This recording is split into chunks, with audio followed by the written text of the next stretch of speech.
Okay. Hello, hello. I'm going to start a little bit early because I'm not sure if I'm going to go the whole distance today. I might stop after 1 hour. Yeah. And I usually have trouble uploading the first time. There's got to be a setting to where I can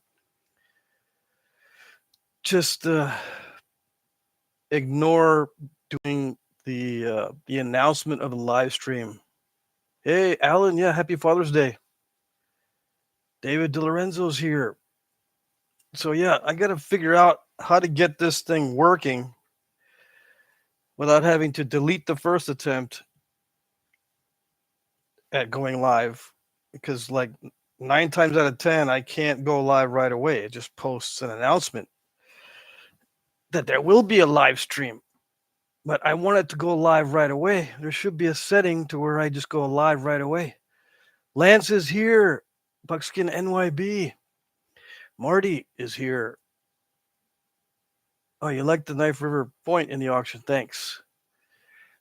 Yeah, I struggled to get that done this morning because I'm still not 100%. I still got some weird side effects from the flu. Like I still have stuffiness and the voice isn't totally back. Oh yeah, happy Father's Day. Thanks, Marty. And I have increased sensitivity to my allergies when I have this flu this time. So if I get near anything that I'm allergic to, I start to sneeze a lot. Okay, so enough of that. I might not go the full hour, depends on how I'm feeling. And I need to get my water. Yeah, just in case. Hold on. I forgot my water.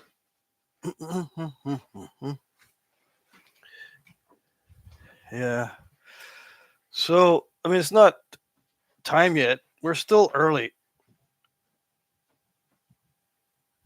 So I got time to do some prep. Yeah, we still got like 15 minutes before the official start.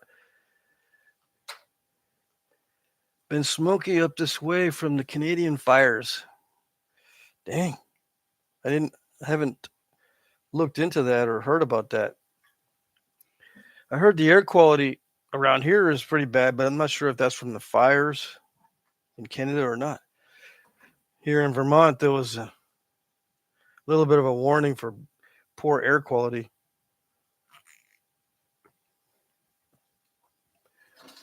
But nothing much else. I didn't hear much else. Let's see. I'm going to be working on a piece of jasper. Heat treat, Oregon jasper again. I got a lot of this stuff from Brian Owens that he's been waiting for me to nap for over a year. I've got a lot more bullhead gravel not bullhead gravel. I'm used to saying bull gravel. That's why I say that. Bullhead flint from England. Like a bullhead flint from England to do. But I'm not going to do that until I feel my best. This Oregon jasper is actually pretty easy to nap. That's why I'm choosing it. And it's been a year since it's been gifted to me. So I got to do it. This particular piece, though, has got issues in it. I don't know if I don't have another piece to bring out. If this is it. Ellen says, speaking of smoky, I've been using Cameroon leaf in my new cigar blend. Nice. As for corn, Jared's here. Hello. Did you salvage any more of the agate from the two-faced rock? Yeah, I still got pieces from that Knife River Flint rock that had clear agate on one side and Knife River Flint on the other side. I still got 2 pieces of clear left, so-called clear. It's not completely clear, but you know what I mean.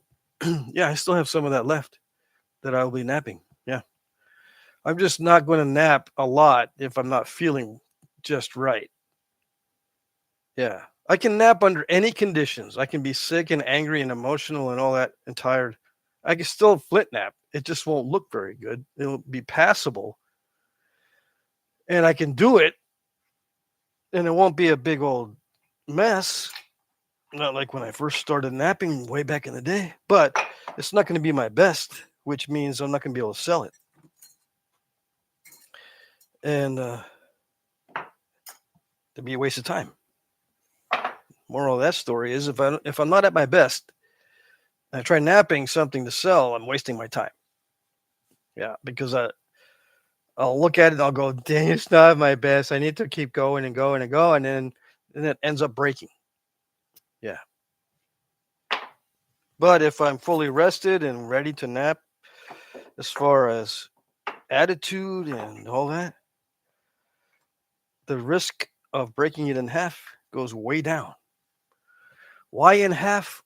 It's just an expression. Usually it breaks in half, but any kind of breakage that leads to catastrophe is what I'm talking about. I got something on the stove. Let me turn that off. I still got 14 minutes before it's supposed to start anyway. Let's see. There we go. Turn that off. Okay, that's a good thing about the wireless microphone. I don't have to have this big old microphone in front of me like a fancy microphone. You won't be able to hear me if I walk off. And I've got to keep adjusting it if it's sitting on a boom. I move to look at the chat. I move back. I just do napping. I get up and get something or whatever. That's why I don't have a fancy microphone on a boom, because it's very inefficient for me.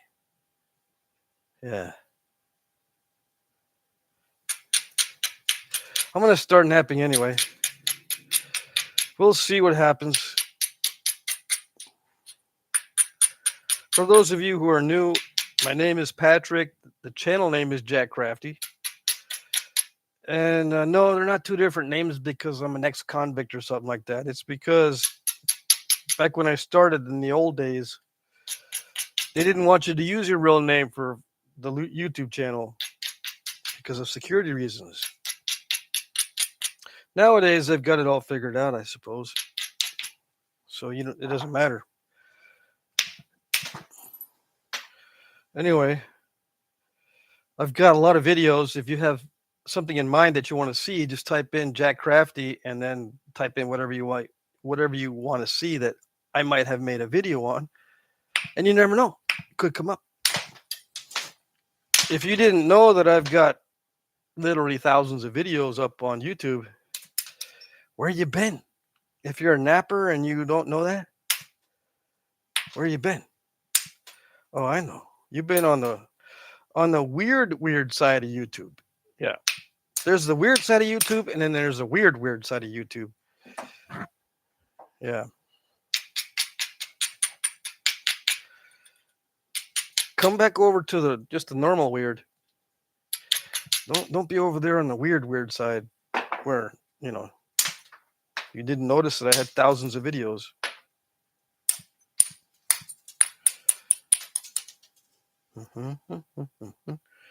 So you can't see exactly what I'm doing, but it gives you a front view.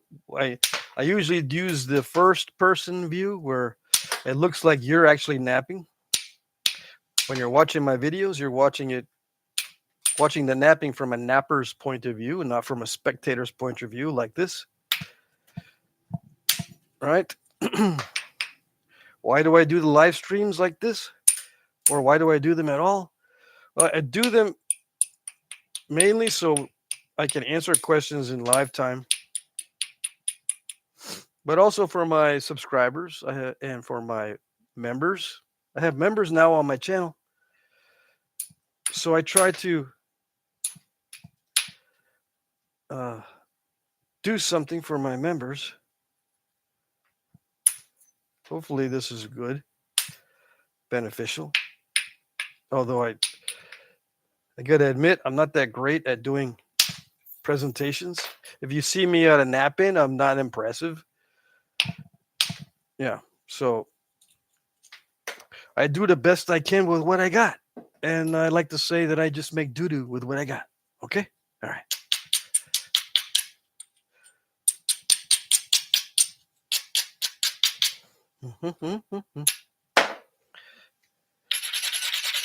Sometimes I make fun of people who comment. Sometimes we get funny people in the comment section who think they're funny, but they're not. Yeah, I'm napping already. Bren is here. Bren is here. Howdy, howdy. Ellen says, I think the skunk that scared the fox in the last video should be named Chubby. Maybe. I feel sorry for that fox because that's the first time I've seen it during the daylight hours. And for the fox to come out in daylight hours, it must have been in distress, right? Very, very hungry. And it looked like it was in a fight. Its fur was messed up around its neck, and it had a little bit of the end of its tail. Either it lost the hair or it got bitten off. I have a feeling that the fox must have got into a fight and was in hiding. And it came out during the day because you don't ever see the coyotes out here during the day. So he probably got into a fight with some coyotes because they're bad around here. They're vicious. The coyotes around here are vicious. Yeah. They're not like in Texas, they were pretty skittish and they were scared of their own shadow. I don't think they're that way around here.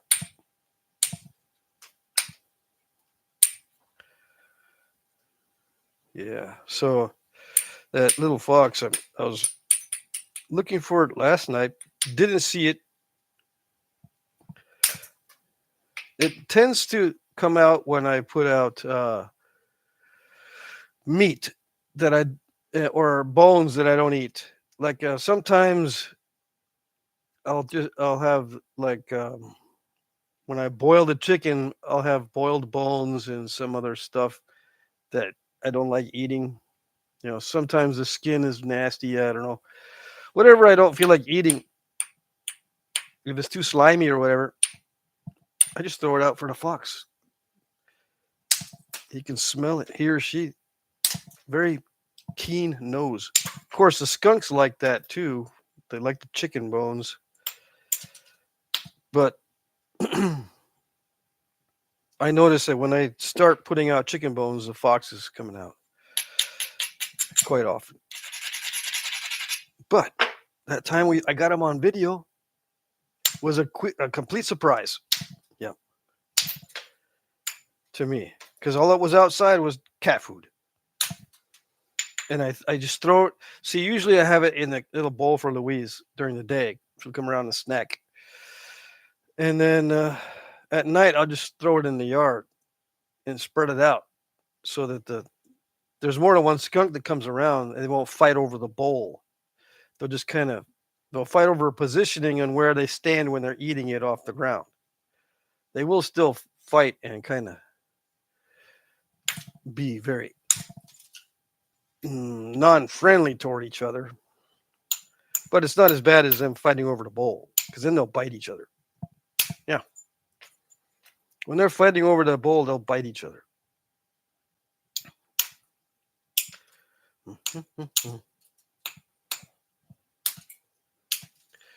Anyways, they look like they're all related, except for a couple of them. The patterns are all very similar. Oh, there he goes. What did I do? Was there an internal defect? Yeah, it's kind of nasty. I broke it in half. See, that's not exactly in half, but that's typical of what happens. If there's some kind of nastiness or some weirdness in the stone, there's some weirdness in there. Yeah, this is a heat treat. And some of those areas look dull. So that means they were existing cracks. It should all be nice and glossy, but since it's not, it's internal defects. Alan Cole gave me $2. Patrick's Petting Zoo Snack Fund. Thank you, thank you.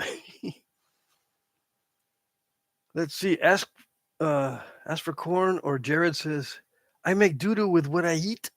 Yeah, we all make doo-doo with what we eat. That's funny though. Let's see. Yeah, AFC making hamburger turds. I got hamburger turds on the stove. That's what that's what I turned off because I can't have them frying while I'm sitting here doing the video because you never know what can happen over there. Sometimes my electric stove, it's kind of old, right? It used to be my dad's and my stepmother's old electric oven and stove. Sometimes it just, it'll go to the maximum heat level by itself. There's dials on it. The dial's in the right position, but the burner itself also, bzzz, you can see it glowing red hot and it stays that way. So I've had that happen a couple of times and totally burn up whatever was on the stove in a few minutes. So can't have that. So I'm just gonna work with what I got.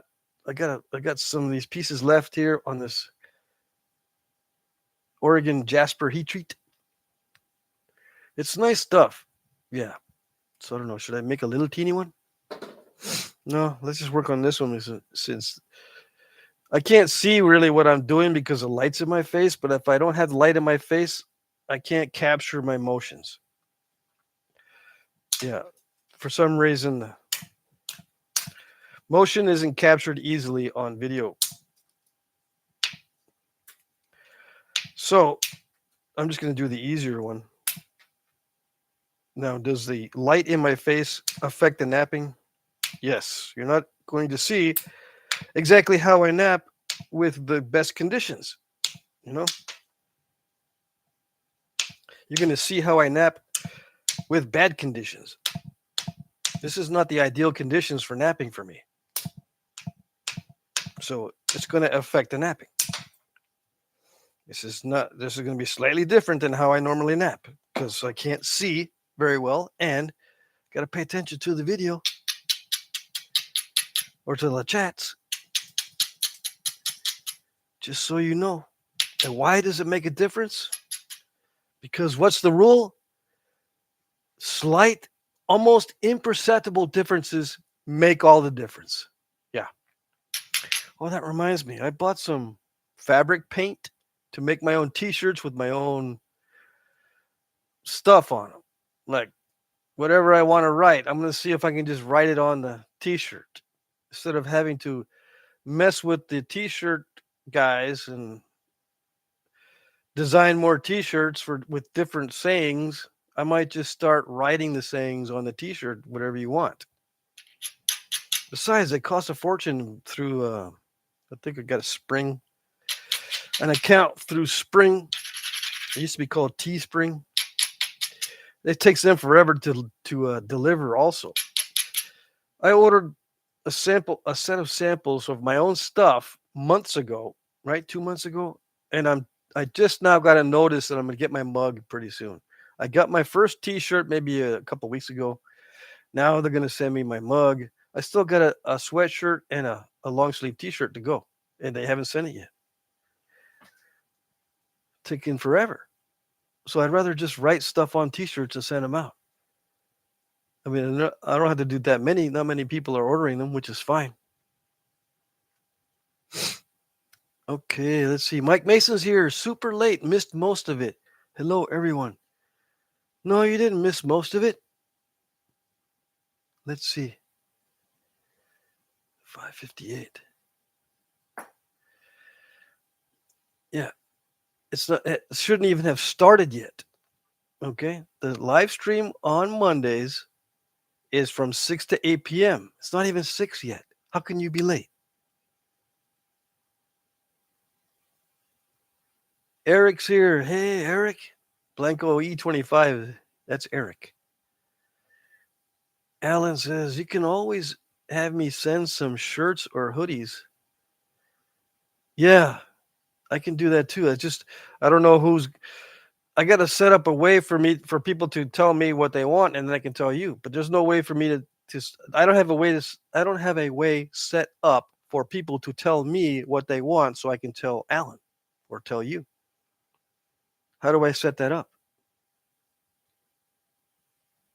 I mean, I could order 100 t-shirts in advance and say, hey, could you just make a bunch of t-shirts of different sizes and then have us sitting there and maybe pay a bunch of money and then no one orders that size or that type, or I have a bunch of inventory I can't sell or I won't sell right away.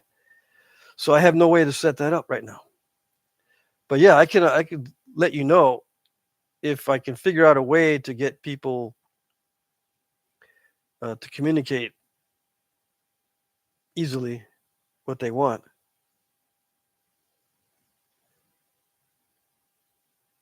Yeah, I don't want to take a chance though. Ed Gould says he lives. Yeah, I'm living. I lived, man. But like Friday and Saturday, I had my throat was so sore, and Sunday was just barely trying to get better. I slept like 16 hours a day for 3 days, Friday, Saturday, and Sunday. I just slept as much as I could, and then finally I got out from under the sore throat. But man, I hadn't been sick like that in over 3 years. I don't know why it hit me so hard. Well, I think I do because I was losing sleep. Yeah. Bushy's here. Ferdo Joe is here. Scott Lauer's here. Hey, Pat. Hey, Chippers. Hey, hey. Any first views, Patrick? Asks Eric. Nope, but I'm working on it. Yeah. I tried to do one with Georgetown the other day. Doesn't work too good. Yeah. Let's see. Because my Georgetown pieces are small. I mean, I look like an Eden, not a first view when I was doing it. I've got. It's going to take a while, but you'll see the progression. It's probably going to take. Let's see. I started it a few months ago. I'll give it like a year to a year and a half before I can say that I'm going to move on. Because even if I figured out how to do it, I got to continue doing it so that it sticks. So like I got to continue making the first views and the Cody points for at least 6 more months after I figure out how to do them in order for it to stick. So that way, every time I try to do one in the future, let's say I do another one 5 years from now, it's stuck in here, kind of like riding a bicycle in a way, and I'll be able to knock one out maybe after 2 or 3 attempts instead of having to relearn it again after several months. So not only does napping require a learning curve to learn to do a point, you've got to get it set in your brain by practicing that point over and over again and making a lot of the type that look right. Okay? That look good. Then I can move on to other things. Yeah. Jim Cooper, hey Patrick, feeling better? Yeah, I feel much better after sleeping pretty much all day for 3 days. Only getting up to check on stuff around here. I do a little bit of gardening because I'm trying to move plants from one part of the yard to the other. I'll go shopping. I went to buy food last night. I went to buy some clothing the other day, right? But I didn't do any napping except during that live stream on Wednesday. Yeah, it took me a while to get out from under this one. I had to sleep it off, which normally I don't have to do it, but this time, man.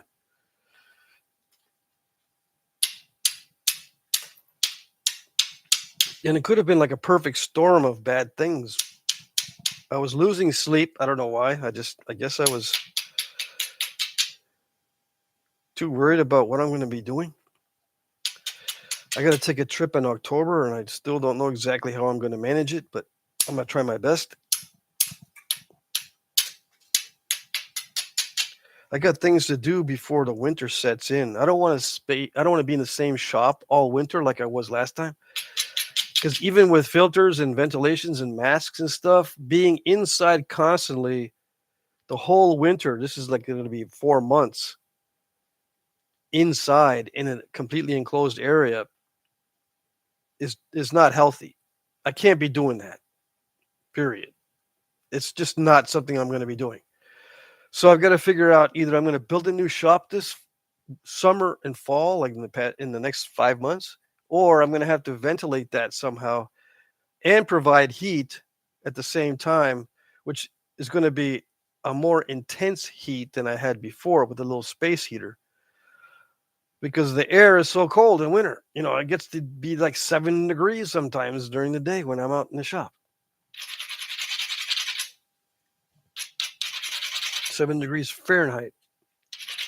But it's in the teens a lot in wintertime, and it's got to be completely sealed up in order for me to, conserve on the heat within that space. And even so, it only gets up to like 50 degrees Fahrenheit with that little space heater, which is fine because I can bundle up and wear jackets and stuff.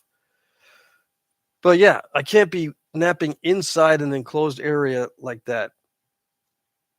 So I've got to think of something else. That was keeping me awake. It's been keeping me awake. What am I going to do this winter? Can't be doing the same thing. Like in Texas, I could nap outside basically in the winter. It doesn't get very cold. So the shop I had in Texas, it just had shutters, but they weren't completely closed. As windows, the air can still come blow all the way through and change. The air changes within my shop in Texas were constant. Here, they're not. And that's the dangerous way to nap is within an enclosed space that has no air changes.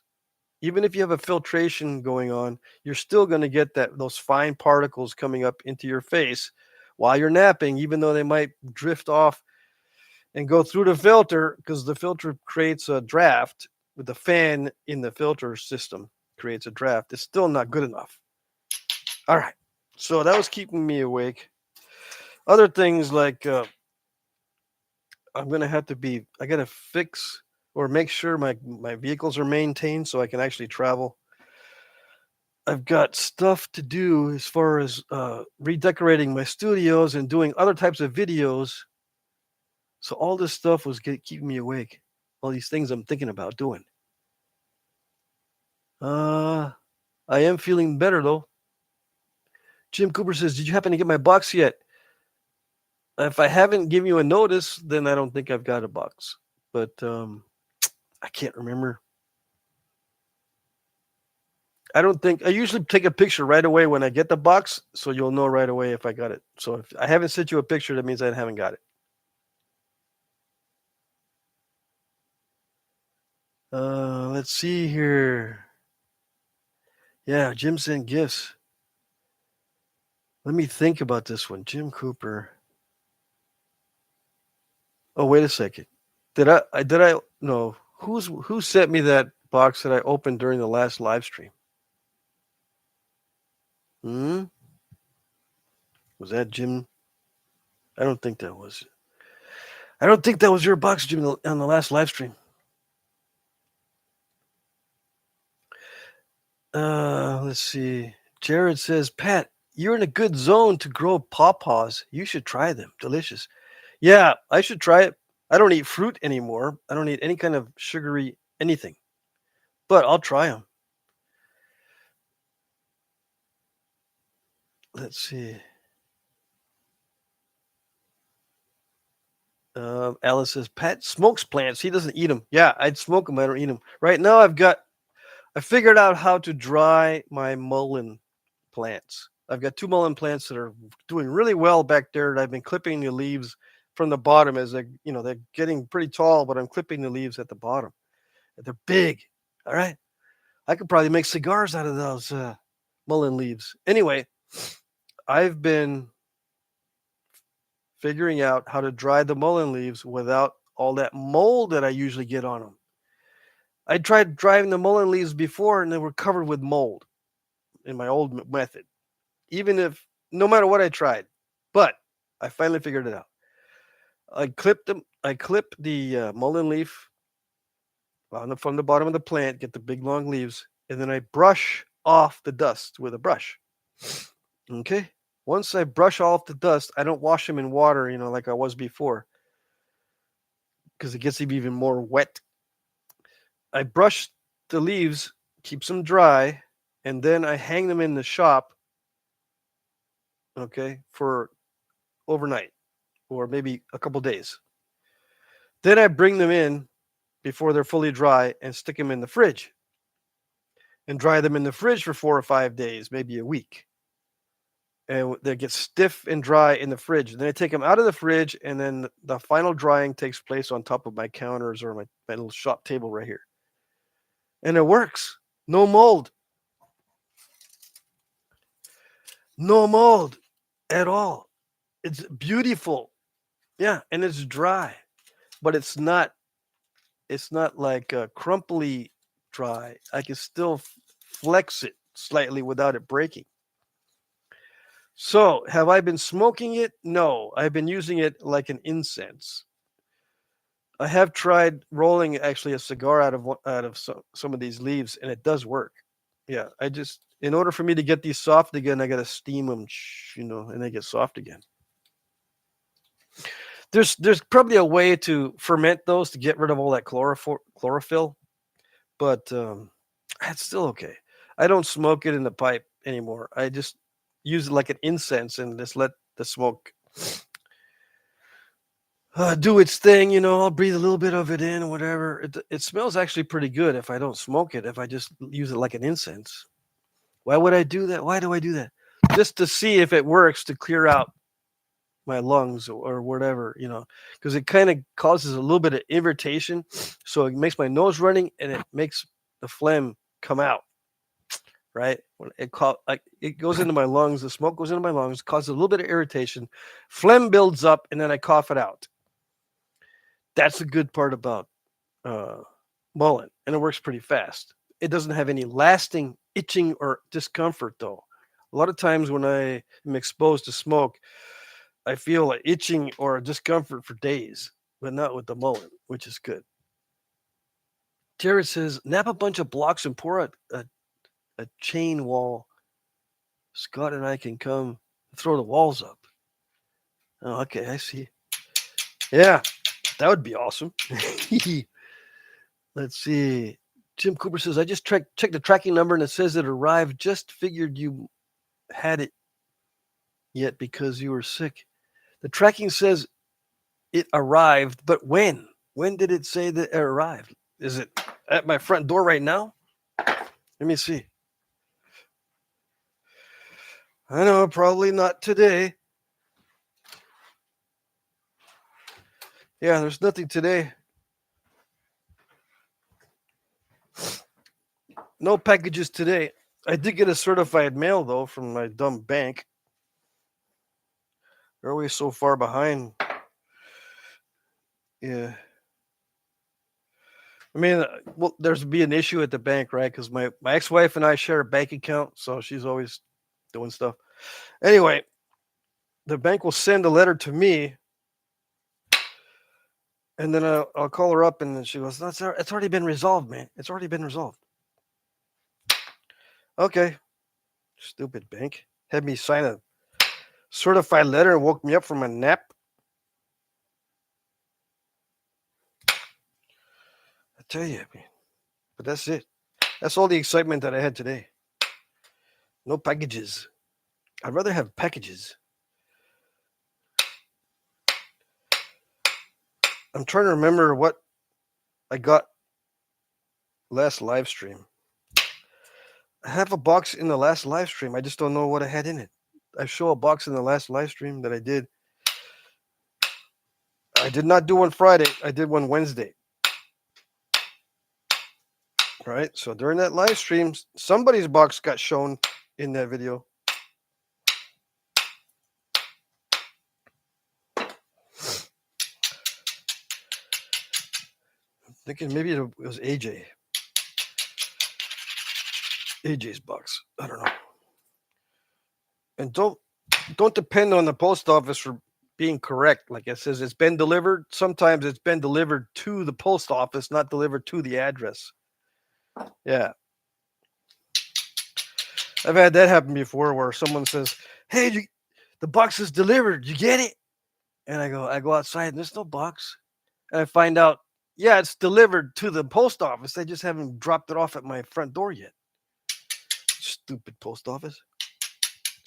Telling it's delivered. It's not delivered until it's fully delivered. Yeah.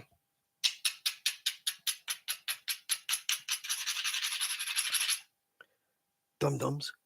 All right. I still mail everything through the post office, though, because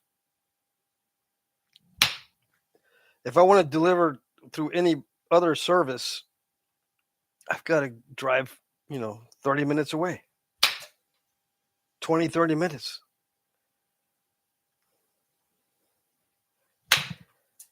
Yeah. The closest UPS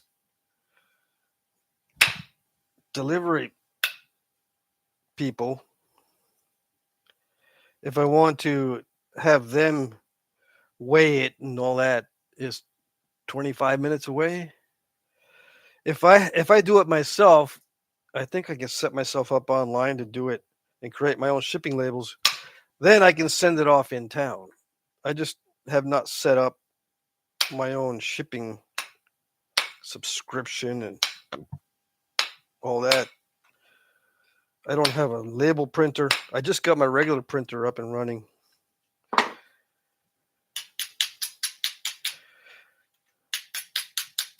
So I still depend on the post office because it's just the easiest.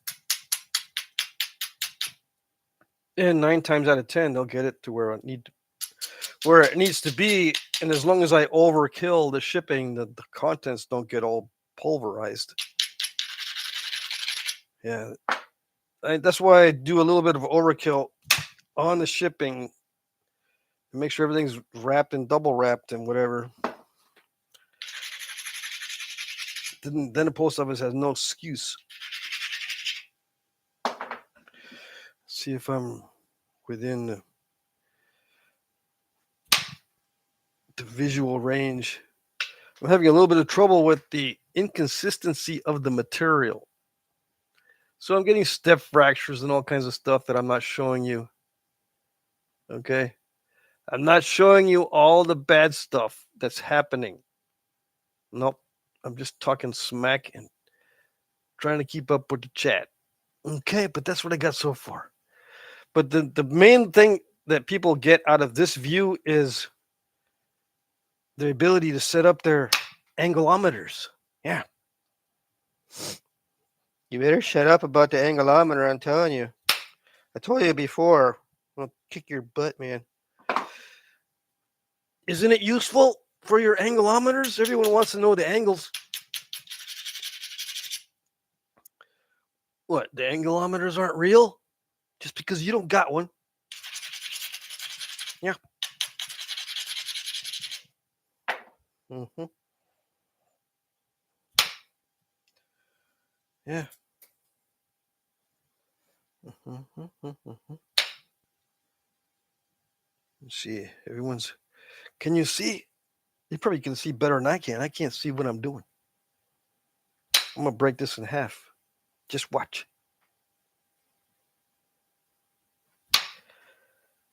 Mm-hmm. This heat treat looks nice, but it's really, really bad as far as consistency. I can't imagine what it'd be like raw. This particular piece of jasper. Yeah. See, it's just step fracture city. And even with, I got 15 years experience napping. Even with 15 years experience, I'm getting step fractures and all kinds of stuff. Let's see. What did I miss?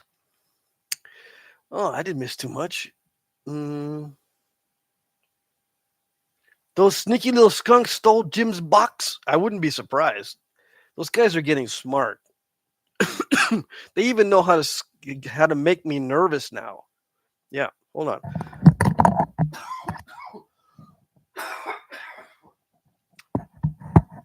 Let me tell you what they're doing to make me nervous. I go outside, right? I mean, open the door. Even if they're standing right there, they'll turn their back to me, but they won't leave like before. That's the first thing that makes me nervous. I'll forget that there might be a skunk out my front door, so I'll open it up and I'm ready to go out, and there it is. But it switches around and turns his back to me, with a tail up, like he's going to spray me.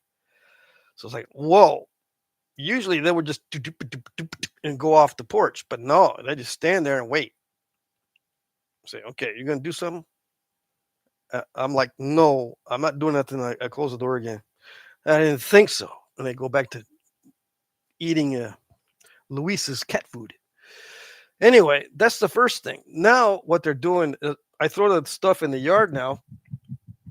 They'll be out there, 2 or 3 of them at a time sometimes. Anyway, they'll look at me.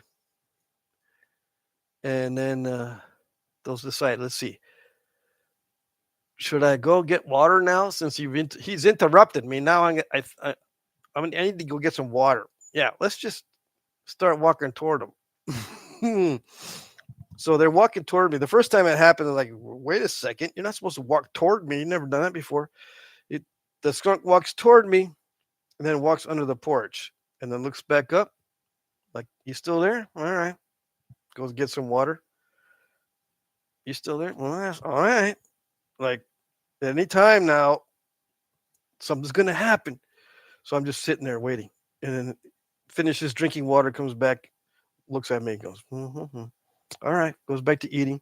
Next one does the same thing. And I'm going, I think they're getting a little bit too used to me. Yeah, it's getting me a little bit nervous. They're going to start coming up to me and asking for food next time. I bet you.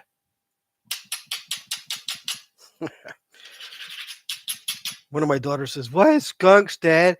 Skunks, why? Why? I like them, okay? They're interesting.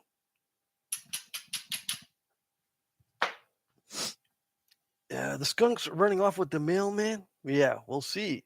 Or they might run off the mailman. Yeah, that's true. But the mailman comes up the gravel driveway, up the gravel sidewalk. I have gravel on my sidewalk, I guess they call it. Not my front sidewalk, the city. That's concrete. I have a little personal little walkway with gravel. Anyone walking on the gravel scares the skunks away, even when I do it. And the mailman walks on the gravel. So I don't think they're going to stick around for the mailman. As for Coroner, Jared says, does mullen give you any buzz? No, it doesn't give me any buzz. Seeing what it does to fish, I'd be apprehensive to smoke that. Yeah, no, it doesn't give me a buzz at all. It gives me a lot of itchiness. And sometimes it makes my tongue feel numb. Depends on how much I smoke, I suppose. But when you smoke with a pipe, you don't breathe it in a lot like you smoke a cigarette. See, when you smoke a cigarette, you're trying to get that nicotine, so you breathe it into your lungs and get that real fast nicotine hit and that buzz. But with mullen, you can breathe it into your lungs, but it's mainly just um something that people do to create mucus so that they start sneezing it out and coughing out whatever junk's in their sinuses or lungs. It does have some sort of other medicinal properties if you make a tea from it. Yeah.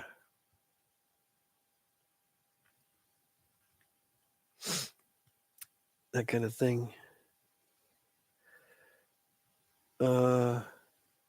Yeah, Fertile Joe or Bushy says I got lots of mullen up on my land. Yeah. I've got more things than I thought I had here now too. I've got summer squash that's coming out. I didn't know I had summer squash planted back there. I have rhubarb.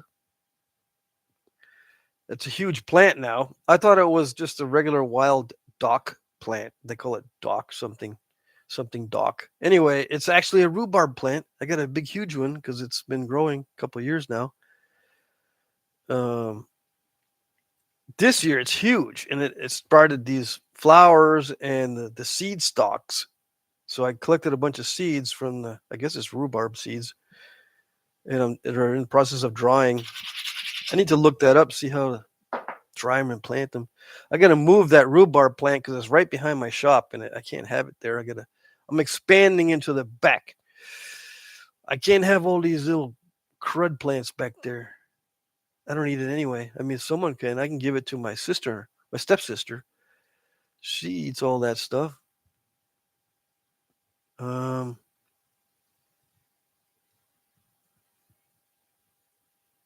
Yeah, on the mullen, I've tried fan on the mullen to cure it, but I still get mold unless I put it in the fridge to dry.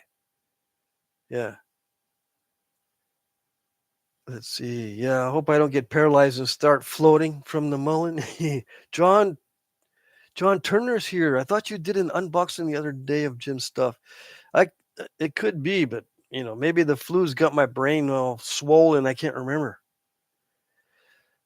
Frodo Joe says, I don't even try to do an insurance claim with the post office. It's a joke. I've done one with the post office. It took a while, but I got my money. Jim Cooper says it arrived June 11th. Okay, then I got it. I just haven't done an unboxing on it, or I didn't. If you wait like 10 minutes, I'll go out there and I'll see if that's your box, Jim. Let's see. Should I? Yeah. It's such a nuisance to not know. Let me go out there. Okay, hold on. Well, let's see if this goes. If the microphone works.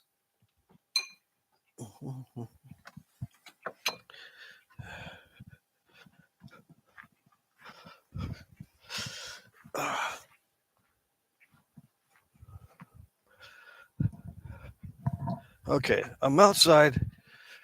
I'm gonna go see who I got this box from. Yeah, it is yours, Jim. Okay.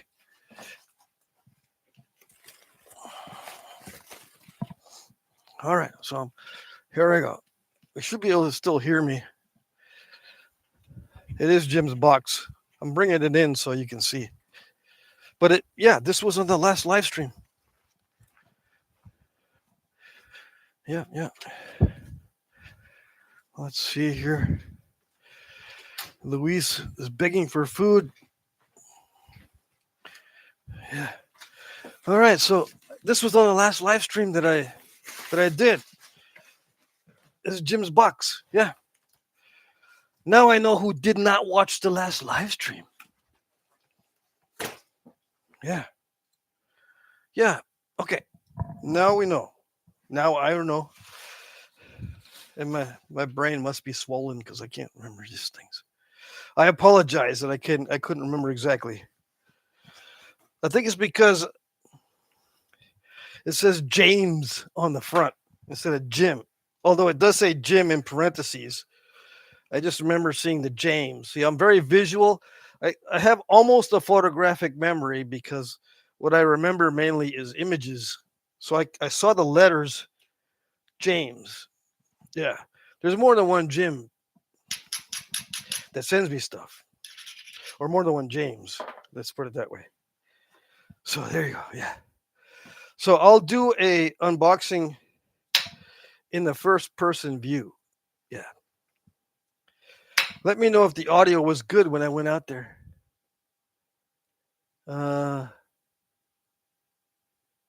Let's see.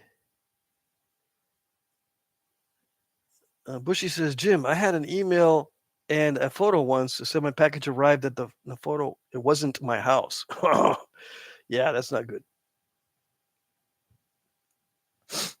Let's see. Yeah, confirmed. So, see, Alan knows. Jeff Jin is here. Mike Mason is here. Happy belated Father's Day for those of you who are. Yes. Mike says, Patrick, if you can whistle loud and sharp like a hawk in the day, you can turn them away. In the dark, hoot like an owl. Works for me anyway. For skunks, I don't ever scare away the skunks. It's the easiest. It's really easy to scare away these little goober skunks. All I gotta do is, like I said, walk on the gravel and they scoot. But I scared one the other night just by tossing out the food. It didn't like the sound of tossing it, so it took off. They're very easy to scare off. Very easy. I don't want to scare them off, though. I want to observe them. Yeah. And there are much quieter ways to scare them off. I don't need to make noises. Yeah, because if I were to make noises that sounded like an eagle or a hawk or owl or something, the neighbors are going to go, "Ooh, there's something outside," and they'll come around. They'll go out their front porch and they'll start looking at me or looking around. What is that? What is it? And they'll be even more nosy than usual. So yeah. And one time I threw some bones out and I hit the skunk on the head with the bone and it took off. I can just throw little pebbles at the skunks and they'll take off. I mean, I can. All right, never mind. It's easy. I like to have them around. That's the thing, and that's why my daughter gets all, "Why skunks, Dad? Why? Why? I don't understand it." Yoon Chang is here. I'm glad you're feeling better. Yeah, I am feeling better. Yes, yes. Let's see. Mike says, and I think it's just the seeds of mullen that affect the fish. It's because of the astringent. That could be. Burdock. There you go. Bushy knows what it's called, burdock. We had a bunch of burdock plants out back, and I thought the rhubarb was the burdock until it got huge.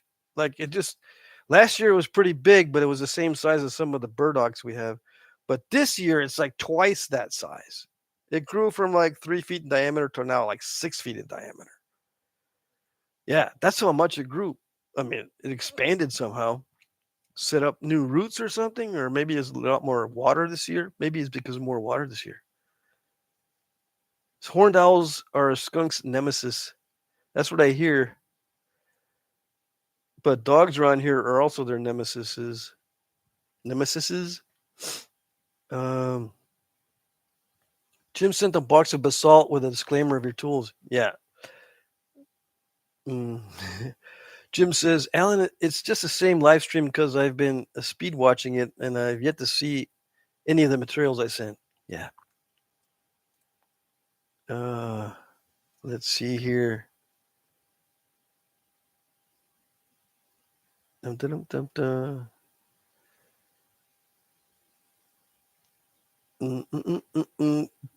Josiah is here. Hey.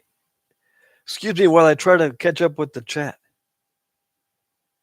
The audio was good all the way around the house. When I went outside, was the audio good? That'd be interesting to know. I'm interested to know if that was good. Josiah says, "Can I please send you some obsidian from St. Helens?" Yeah, just send me an email. Right, my email is jackcrafty2, the number 2, at the @ gmail.com. Jackcrafty2 at gmail.com. And then we'll arrange the address. I'll give you my address. Yeah.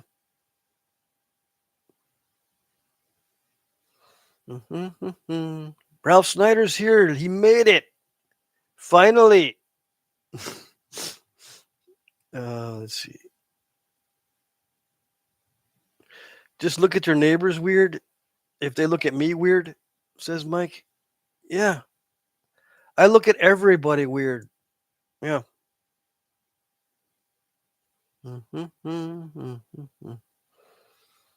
Let's see. Let's see here. Jim Cooper says, I am bummed I missed the live so I could comment in real time. Oh, I see.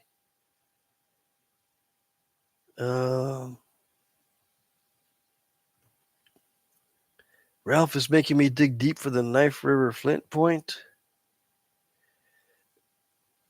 Let's see. Marty says, it's all good, Ralph. I love the rock more than the points. Bushy says, burdock leaves look like rhubarb leaves. Also, large curly dock have the same kind. Yeah. Yep. Ed says, I was here for Wednesday, but I don't remember what all was in it. Not much. Apparently, it was not that memorable. Not even I remember what I did Wednesday. Scott Lauer is here. Well, I think I got your entrance earlier. Audio was good everywhere, says Alan. Okay, thanks for that. Thanks for answering my question. Jim says, I'm especially curious as to what you thought of the silicified andesite or andesitic basalt.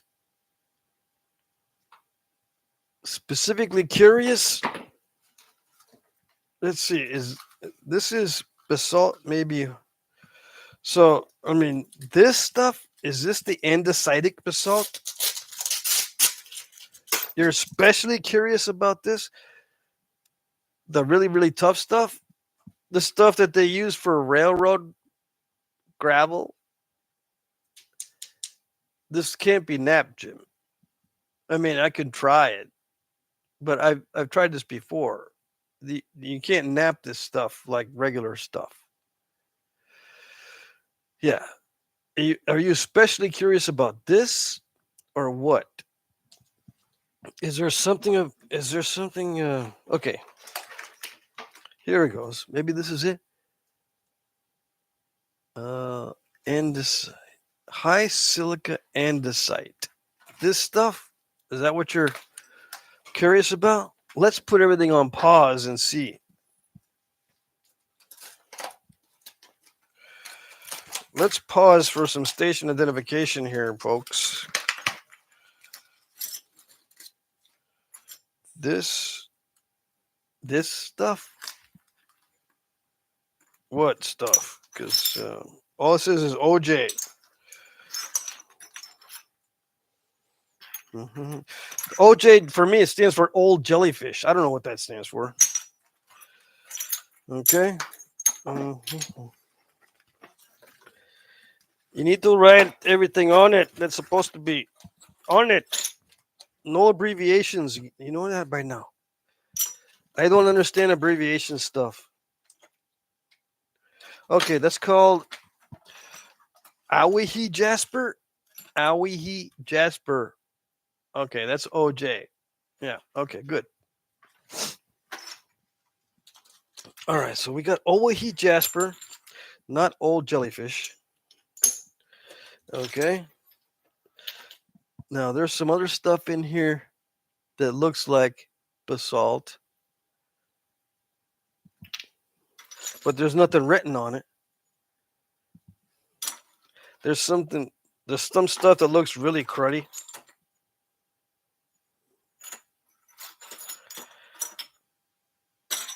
Let's put the OJ stuff over here. No, not supposed to drop it. So, I mean, you're not going to be able to see what's going on from this view. So, do you recognize this piece? I'm going to start napping on this piece and see. This looks nappable. Yeah. Now, what kind of thinness can I get from it? Let's get this in a frame here. What kind of thinness are you looking for? I bet Jim can get this to 6-to-1 ratio, and he's still curious about what can be done with it. I tell you, if you get 6-to-1 with the thickness ratio, you don't need to get any better than that. Because most artifacts are not that thin or at that thin. They're at that thinness. And that's it. So can you see what I'm doing? I'll look at the chat in a second. Need to look at it now, man, because you can't tell what he's going to say. You didn't even know if you're napping the right one. Yeah, I know, smarty pants. Just hold on. I got to focus on one thing at a time. One thing at a time, okay? What can I get out of this piece? I got to get used to it. This is nothing like what I was just napping. And I can't see what I'm doing because of stupid light. But you can see what I'm doing. I just can't see what I'm doing. So I got to get that turtle back off of there. Yeah. Okay. This does not produce long flakes. And it tends to dive. All right. Two things. Which means you're going to have a hell of a time trying to get it thin. Yeah. It's kind of crumbly like hard sugar cubes. It's like trying to nap a sugar cube.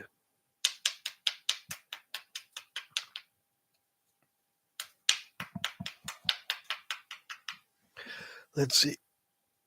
I'll go to the end of the chat, see.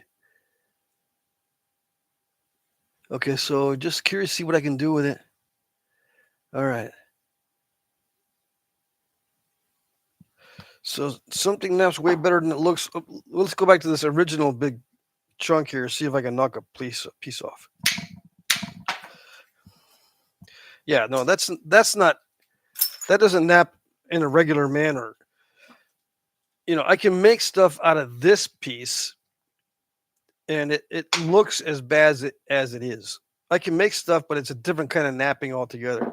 This one, though, it can be napped reasonably well. Okay, so I flattened that one side. Now let's see if I can remove the turtle back. See, it is a turtle backish. If I cover my face, it'll focus on it.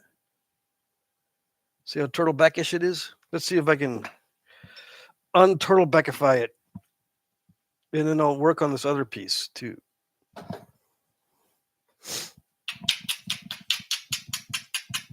Have I napped stuff like this before? Oh, yes. This isn't that bad, actually.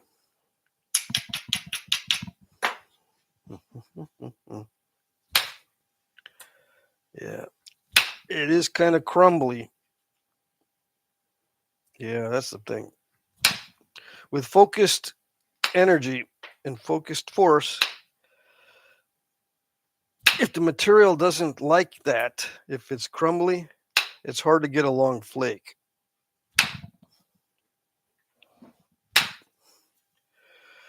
A little bit of extra force, and it can kind of power through and get past the first crushings.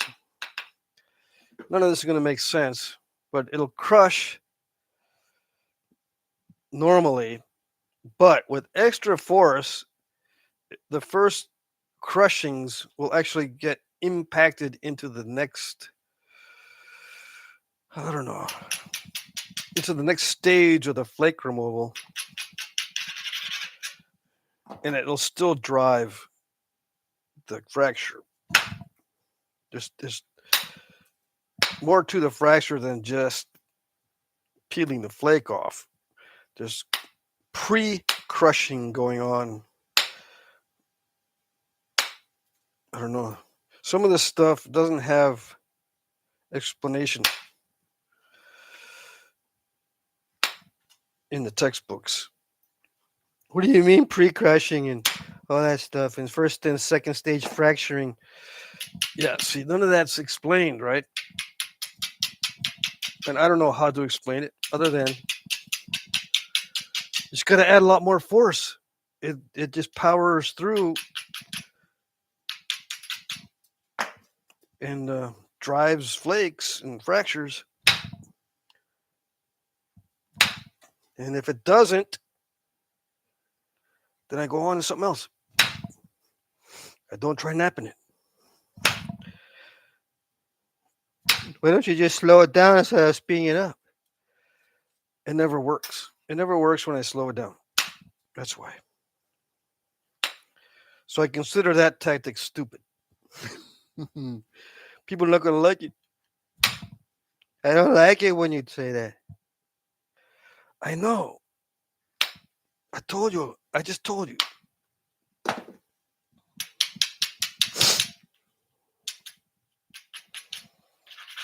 So slowing things down is stupid to me. Yeah. I just got to come out and say it. Either it can be fixed with more force or it's not fixable. Yeah. And I'm not even kidding.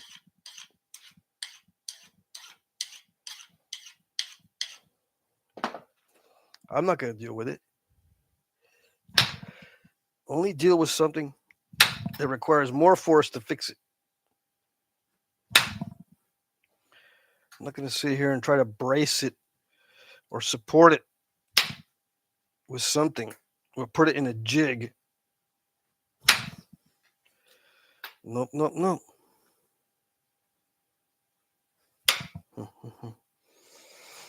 Okay, so with most rock that is difficult to run long flakes, I add more force. Okay, first and foremost. Second, I take a lot of risks with it.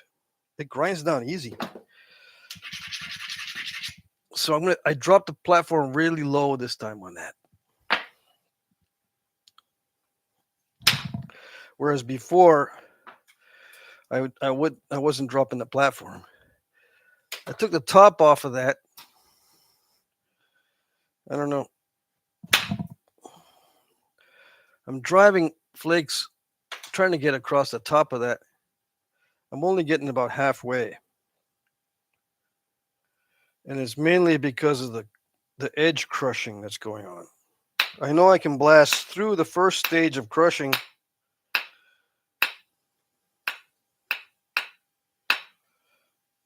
but it doesn't seem to want to continue.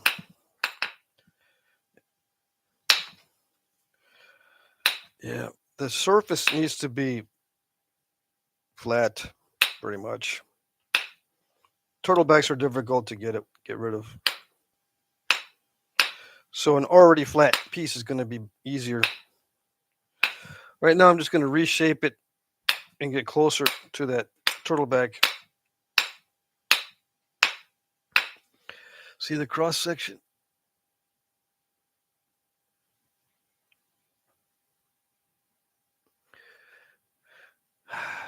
If I make it more narrow, the flakes don't need to be as long. But I always start with the greatest amount of width first to see if that works. If not, then I go narrow.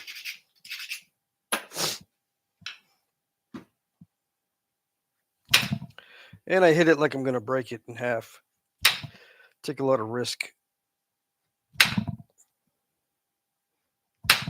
And as it gets smaller and smaller, I need to hit harder and harder because I'm using the weight of the workpiece against itself. So it may reach a point where I can't do anything with it because it gets too small and requires too much force. But we'll see.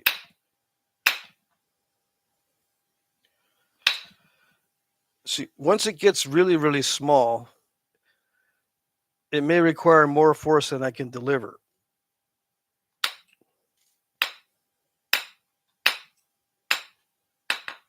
With the style of knapping that I do, I use the mass of the workpiece against itself. The smaller it gets, the harder it is, or the more difficult it is to do that, because I've got to hit harder. I'm already hitting near the maximum amount that I can muster and still maintain accuracy and a reasonable chance of it staying together. I'll let you know. I'll show you if I can manage to get that thinned down a bit.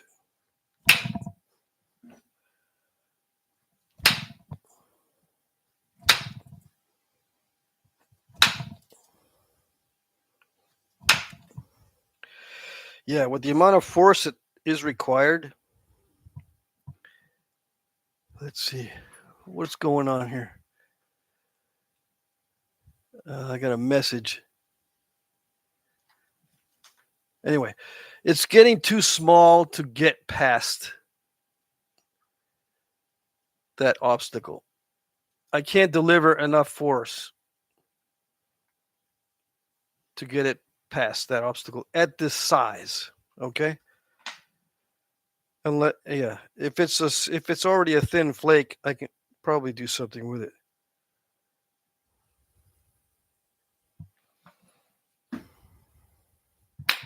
Try one more time.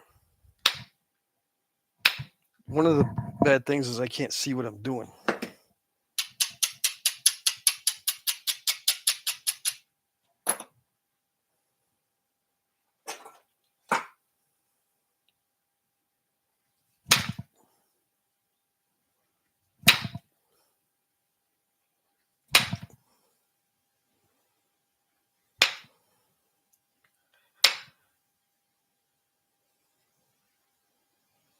If I drop the edge a lot, it seems to be a bit easier.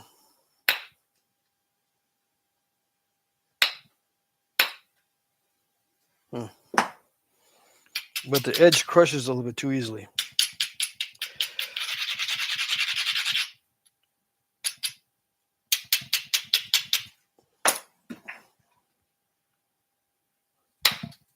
And this kind of stuff is a nightmare to notch.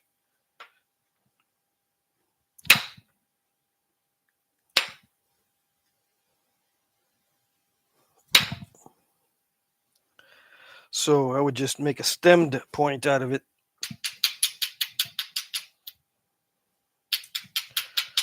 And depend upon luck to get it thin. Can't see it because I'm way down here now again. I got a bad habit of doing that. I don't know why I do that. Do I see better when I'm... Yeah, I think that's it.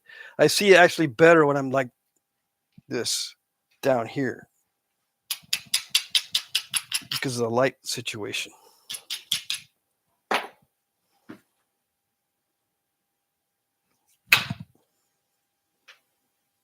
It does not like that, does it? It doesn't like it at all.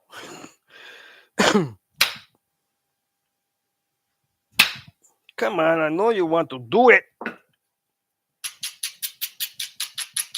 You're bored, I can tell. The rock is bored with its life, so trying to give it new life. Yeah. It just doesn't know what to do.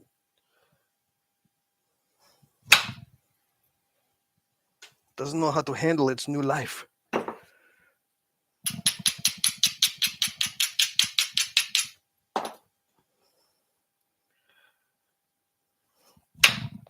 Oh, you almost did it.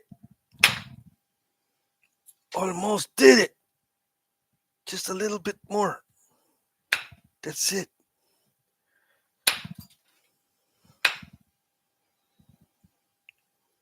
It's not so bad. Man.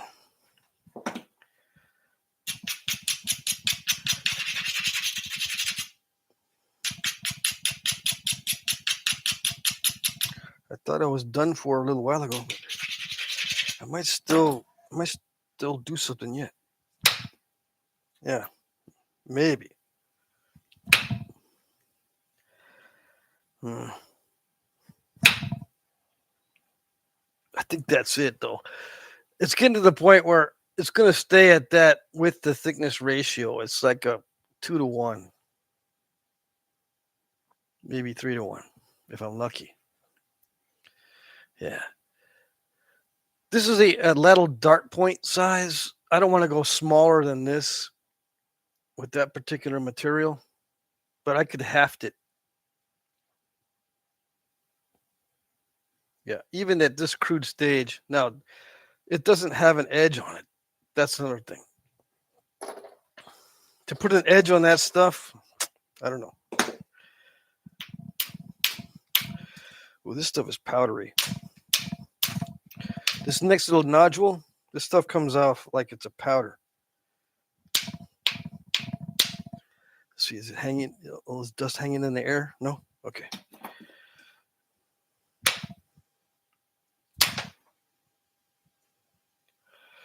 This is already somewhat thin, but it's acting a lot like the other one. Yeah.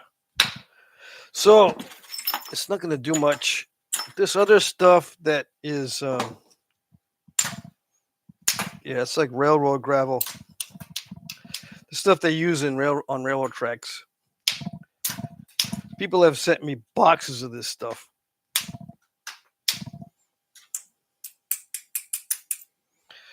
Yeah, see, it does have the kind of a fracture that would seem okay. I could use that. It probably is actually working better than the plastic. Copper on copper. I'm not losing any energy at all, so it seems it's working okay, but it's a little bit too strong. I just broke the tip off.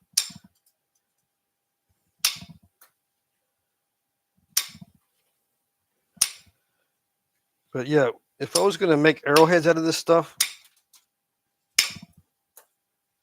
I would use a copper mallet on a copper punch. Yeah. Makes it much easier. Let's try that on this. Oh, yeah. See, I was having trouble getting that flake to travel across the top. I just did it with one strike. So, yeah, I would use a copper mallet with a copper punch and lose a lot less energy. Yep, that works. See, the plastic mallet absorbs some of the energy, which is usually a good thing because it prolongs the contact with the platform, which is a good thing.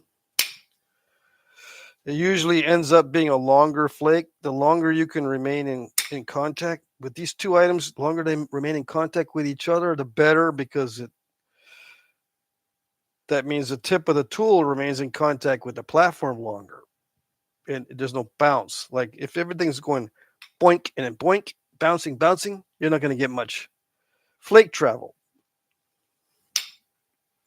Except with this, it looks like there is some bounce, but it likes it. Yeah. Yeah, it likes it. And I'm probably bending this too. At least I'm getting a thinner result. Yeah.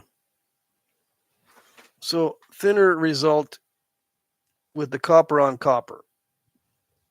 So that's how I would knap that. And this piece is going to be similar. This harder stuff,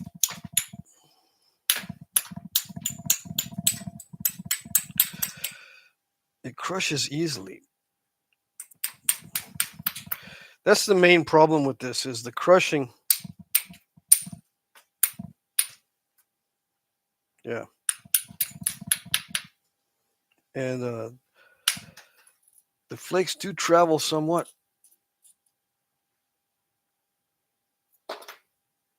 Now with larger pieces, it'd be easier. Yeah.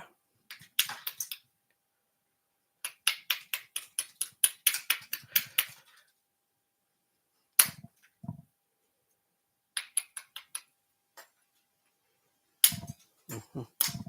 Sorry for the dead air. I'm trying to get used to this material. How long does it take to get used to a material? It depends on the material. If it's inconsistent, if it's got weirdness to it, like it's not all the same, it takes longer. But there's no set rule. Just give us an average, dude. You know how to do averages? You know what I mean? Yeah, okay. I'll trying to give you an average. The learning curve on different materials is about 30 minutes. That's the average.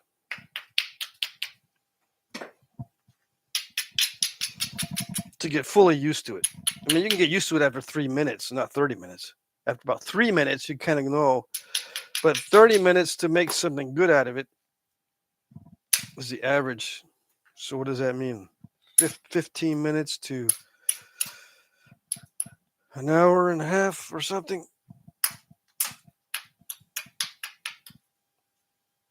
I guess so, yeah. So I would use copper on copper. Mm-hmm. For something that's as unpredictable, well, I suppose this is not that unpredictable. This is just gonna be crushing. It looks like it should be flaking.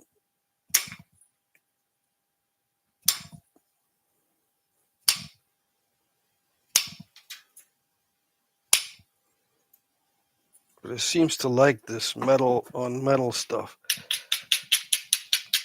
It grinds down really, really easy, which is good for the flint knapping, but not good for creating sharp edges. Yeah, plastic doesn't work nearly as good.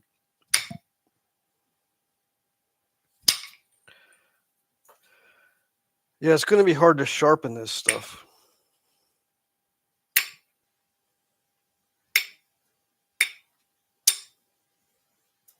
So I'll just leave the edge raw. I won't even pressure flake it. Same angle, same everything, same technique, same tools, same mentality. Just the learning curve is in the amount of force mainly. And then figuring out how long the flakes are on average. And then plan accordingly.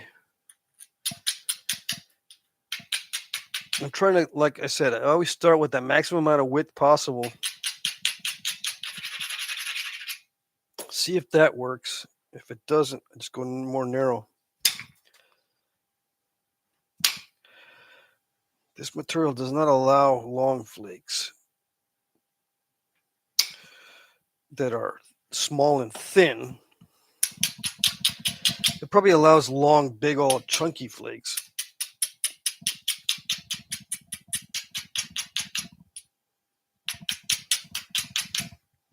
But the real napping doesn't start until it starts getting thin. No, not this, but this. Yeah, I don't know. I can't do my advanced techniques.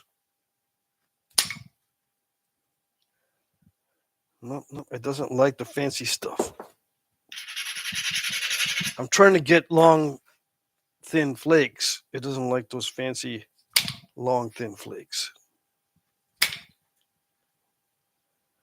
If I had a longer copper rod, I might be able to do it. But I'm just getting a bunch of step fractures from short flakes. Yeah. Although it can be manipulated into a point. Yep. Okay. So, what else is in here? Bunch of goodies? No? No goodies? Just a bunch of OJ? Poly CT? What is the poly CT? Not that one. Polychrome Jasper? Okay. That's J. Polychrome J stuff. All right, so yeah. I have napped this kind of stuff before. And you're from California, right? Washington. A friend of mine sent me some of this stuff, but it was almost black. And napped just like this. And he sent me an artifact to copy, a little bitty arrowhead that had notches in it. And it was this kind of stuff, but it was higher grade than this. So it was able to be used for arrowheads. I suppose some of that stuff is higher grade than others.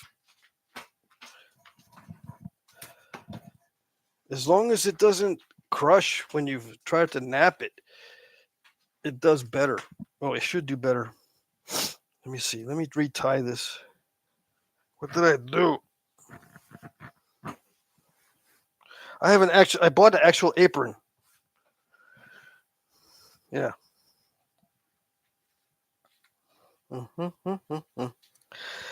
Yeah, this is a bistro, a half bistro. It's got pockets. Yeah, it's all fancy. Why do I wear an apron? I don't know. Don't ask. Jim says all that Jasper could use heat. There's some treats in the other material sent. It's not all challenge rock. Okay. Sweet. Prairie Ghost Ken says, nice. You think so? All sorts of goodies in the whole box. I see. Ken says, hey, Pat, I just got back from a 3-day bluegrass festival. Back to learning some napping. Hope you're well. Yeah, I'm doing better. I mean, I hadn't been this sick in a few years. Killer Cork says, I gave the indirect percussion thing a shot the other night. Harder than it looks, for sure. And I think pants are a must for keeping the rods in place. Yeah, that too. Jim says it takes pressure reasonably well, especially antler. I guess.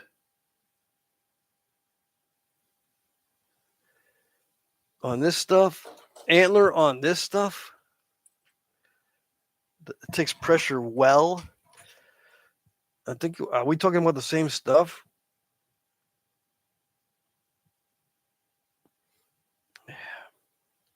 I've tried antler on this stuff, and this stuff doesn't do anything well on the edges. Yeah. This type of material, I wouldn't classify it as doing well with anything, even antler or super duper extracalifragilistic bone or whatever. This will do well. This type of jasper that snapped in half on me earlier, that does well on the edges. I can feel the sharpness, even at this crude stage. These, I don't feel the sharpness at all. I just feel like the edge of a sugar cube with this stuff. Although it does have that bite to it where it can get sharp. I just don't see how it does well. Yeah. I have very soft copper. Let's see.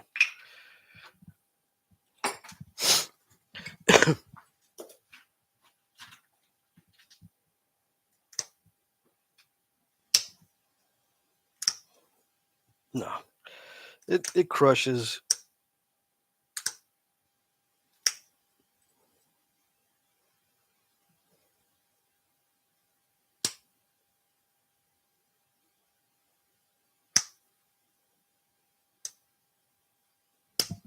Can't see, huh? I'm just barely out of. I gotta figure the light. I gotta figure out what to do about the lighting.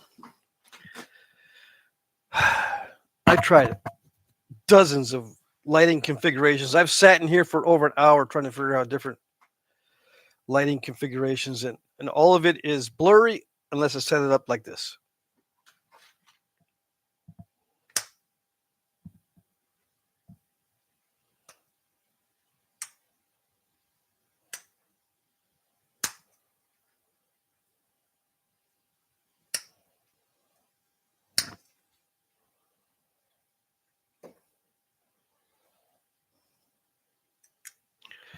Let's see.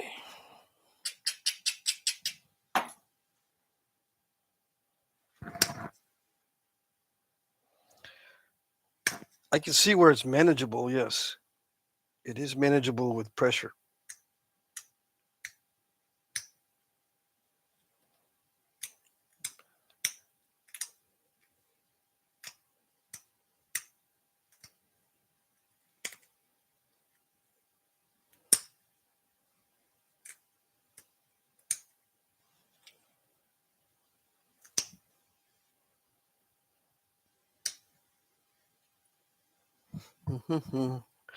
I'm trying to pressure flake, okay? Hold on.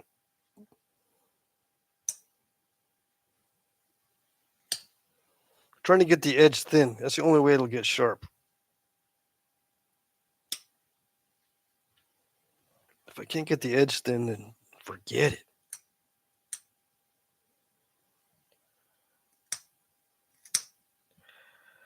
It's doing all right.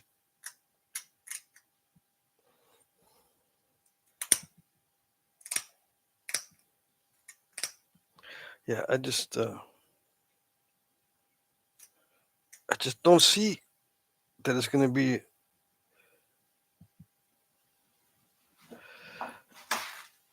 I don't see how it's going to be napping well. It is sharp enough. Yeah. See the tip on that? No? Yes? If I cover my face, it tends to focus. It can be tipped with pressure. You can create a tip with pressure flaking. It's a little bit crushy, but I can see where it'll work for narrowhead or that little dart point. Yeah. It's just going to be very thick in the middle. Yep. Okay. Yeah, unless I spend, a lot of time with it and get used to it. All right, where am I? Jim says you want to try something nicer. I can send you Candy Rock too. Yeah. Let me think about that one. I've got a bunch of stuff I need to do first, but yeah, you can send me that candy stuff. But wait a few months because I still got to go through Scott Lauer's stuff. I think the bullhead flint needs to be done. There's some other stuff that I got sent that I need to get done also. I need to do some peach pit obsidian, all that good stuff.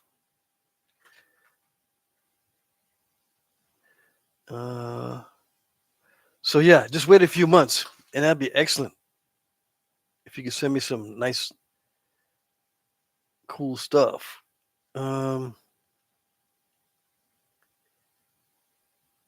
Let's see here. What else? Killer Cork. Just for future reference, I usually try not to worry about what it's called, what I'm working on. Maybe from now on, I'll just say, napping stuff that can be napped. Yeah. Because I don't like trying to figure out what it's called or trying to remember what it's called. It doesn't really help anybody. Not that I'm saying that it's bad of you to ask. I just don't worry about that sort of stuff. I'm talking to Killer Cork. Yeah, he asked it's a normal, average, everyday, proper question. I just don't like answering it because it doesn't matter that much. It can be napped, yes or no? Does it have defects, yes or no? Does it allow long flakes? Is it divey? Is it crunchy? Is it crushy? Is it snapping halfish? That's the stuff that's important. Okay, so stuff from Arizona. Also, Jim sent me. Okay. Heavy platform and high grinding. Yeah, I found that too. Heavy platform and high grinding on that stuff. Yep. But I find that on this stuff I was just napping, that if I use copper on copper to reduce the amount of force dissipating, it works better. Yeah. I actually could remove the turtlebacks off in the high spots. It's still not going to be like a 6-to-1 ratio, but I think I can get it down to 3-to-1. And then this one's better than 3-to-1. This one that already started as a flattish type flake. Yeah, and it can be used for arrowheads. Yeah, it's snappable.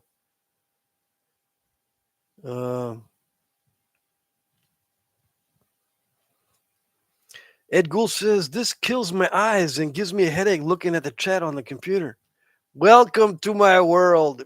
Jim says it's worthy challenge rock. Yeah, this is a worthy challenge rock for sure. Yep.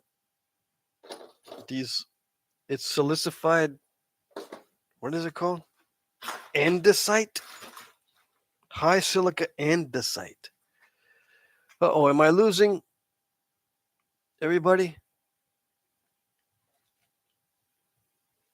Somehow the camera's not working right. Okay, there it is.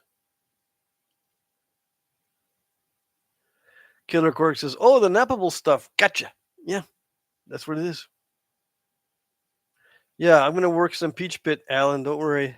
That bullhead that Scott works is amazing looking stuff. Yes, I'm going to be napping more of that. Plus, I got a big old chunk of obsidian from Danny Collins. Remember that big old chunk of obsidian? I gotta nap that too. Yes, bullhead flint and peach pit obsidian, says Ralph Snyder. Yes. Frozen screen for a second. Good now. Yeah, it did freeze. Yeah. Let's see. Do I have enough charge on my phone to last another 45 minutes? I got 36%. See, I'm filming the live streams now on my old phone because YouTube wants me to do it that way.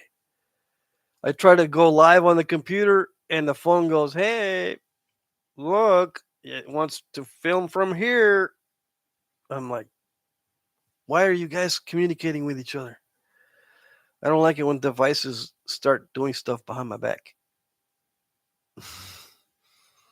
Yeah. All right. So what am I going to nap next? Should I continue with this little piece of jasper? Yeah. That's what I should do.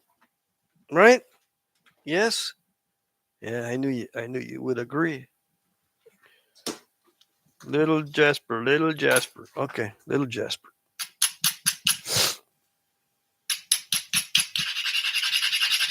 Yeah, if I hack and cough and sneeze into the microphone, oh well. Yeah. It's just the way it goes. Am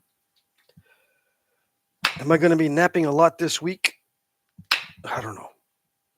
I might just sleep another week just to make sure. I don't want no secondary infections. It's very easy to get a secondary infection after a flu. I just got that, but it scooped it. That's not good. Yeah. A lot different than the stuff I was just napping. Yeah. Silicified andesite. Very interesting.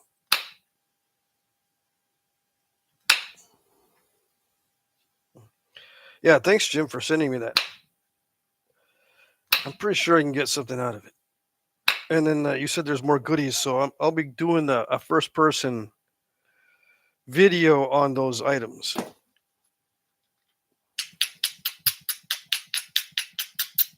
That you sent in the box.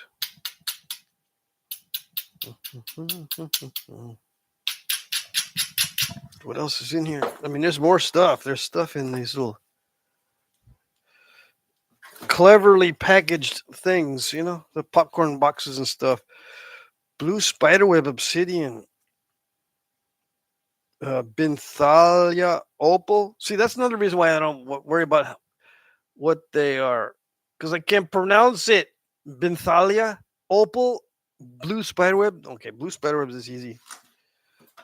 What else we got here?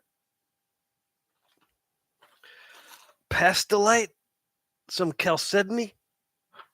Pastelite, pastel, as in pastel colors. Does this say something on it? No. What's in it? A mysterious mystery? Let's see.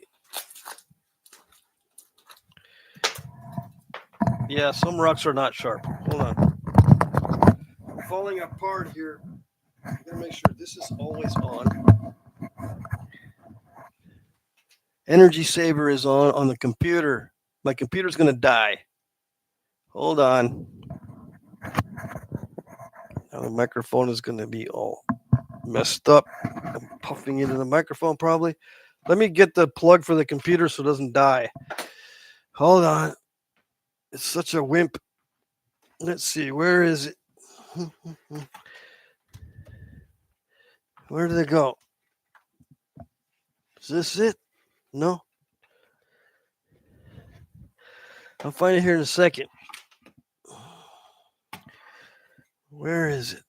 That's not it. That's not it. That's not it either. I got a bunch of stuff over here. Hold on. All right, this is it.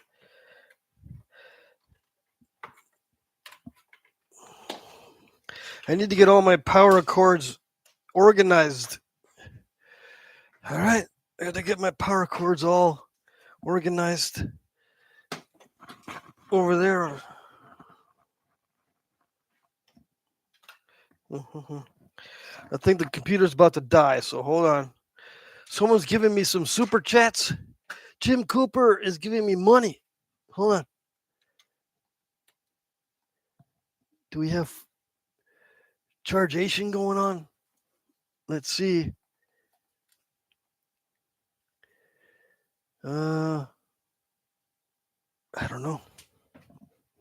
It's plugged in. Okay, we'll see. So Jim Cooper gave me $2 twice. Hope you like the other materials. I'm sure I will. That's petrified wood. It's labeled on one side of the box. Oh, here it is. Petrified wood agate. That's what that is. All right, thank you. Now I don't have to act like an angry chicken to open that up. We got some other.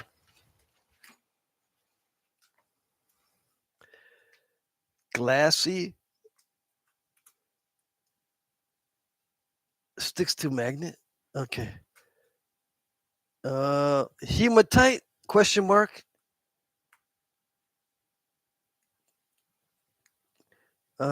Can stick to magnet. That's interesting. So yeah, I'll do another video with these, Jim. Yeah.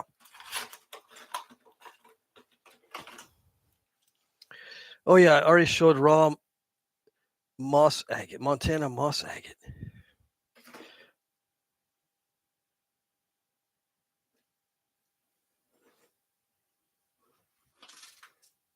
What's that noise?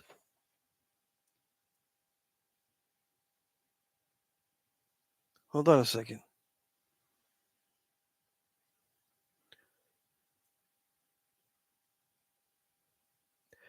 There's a noise that I don't know what it is. Like a hissing sound. Hold on. It's like a fan, right? There's a fan going on back here.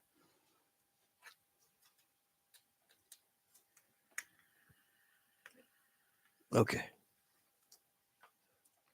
Yeah, the computer's doing something. All right. The computer's fan turned on. The internal fan or something? That's weird. Okay. Never heard that before on this one. Let's see. Ellen says, much better. I feel like the electricity. Scott says, Killer Cork, really glad you guys liked the bullhead. Can't wait to see what Patrick does with it. Yeah, I can't wait to see what I do with it either. You said you were looking for some of that moss agate. Yes, I was looking for some moss agate. Yes. Yeah.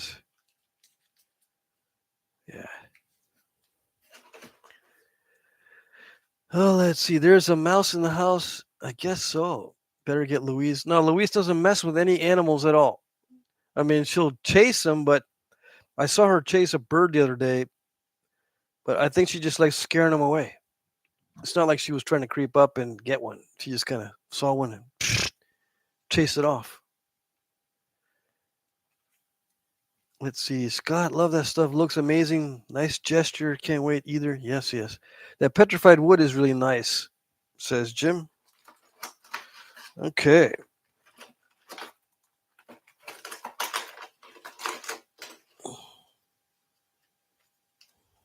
Okay. I will look at it later.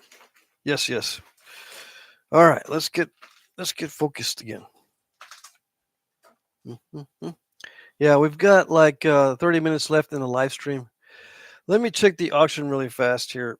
I need to put likes on everybody's comments. Okay, so if you're wondering what's the auction, there's an auction going on. It's not a live auction, right?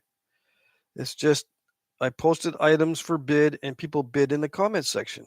And there's really good bids for that Eden point. Thank you. Yeah.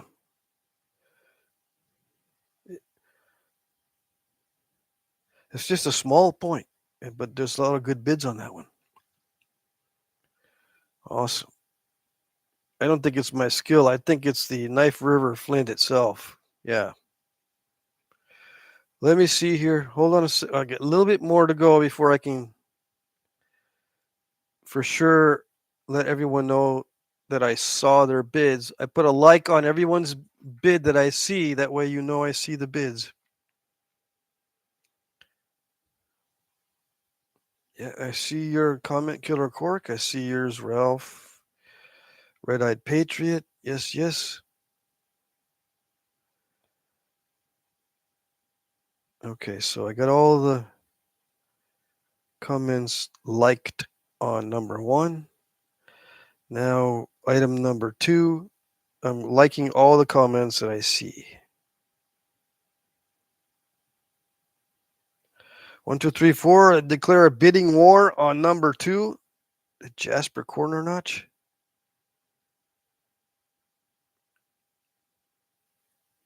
Yeah.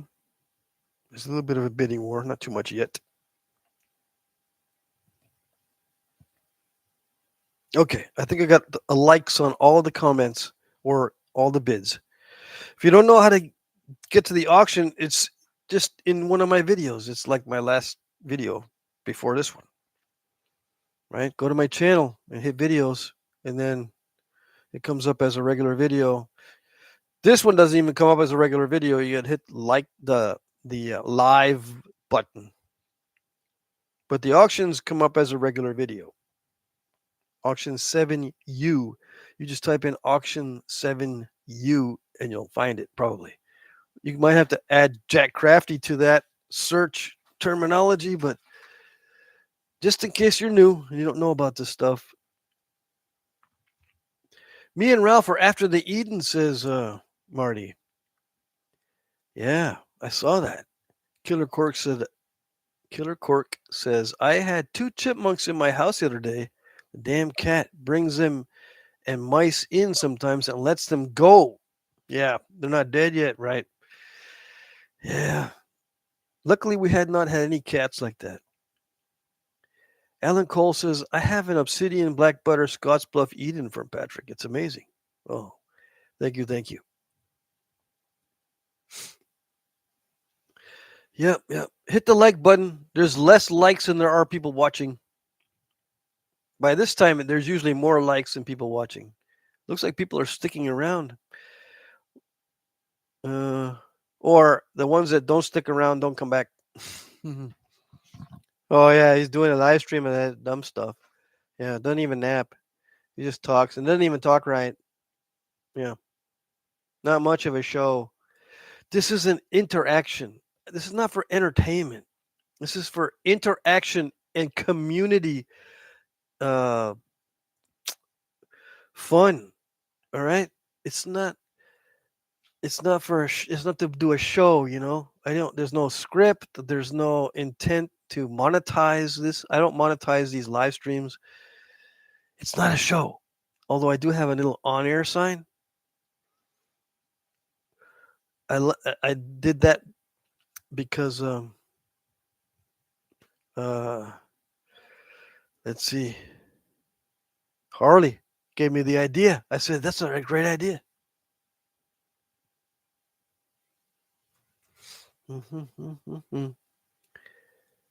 Let's see. 3 or 4 people are jumping back and forth from the live stream to the bidding. Yes, they are. I saw that. Mike says making me miss my cat. He would jump the deer and bounce off the rump. Little guy thought he was a mountain lion. Are you living in a place where there's deer in your yard?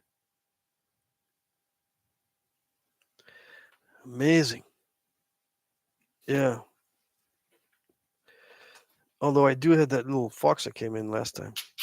I just get squirrels and possums, stray cats. But it's probably better that the deer don't come into town because I don't know if I already told you or if you heard me say this, but we've got Lyme disease here. Very disappointing. Yeah. So I don't want deer anywhere near here because they're carrying Lyme disease. Yep.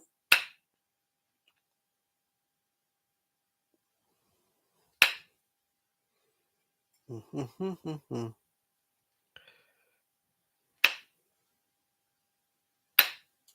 ticks are carrying Lyme disease. Up to 70%. I mean, I still can't get over that, how bad that is. So I'm not having much luck now with this piece of heat-treated jasper because I'm encountering inconsistent areas.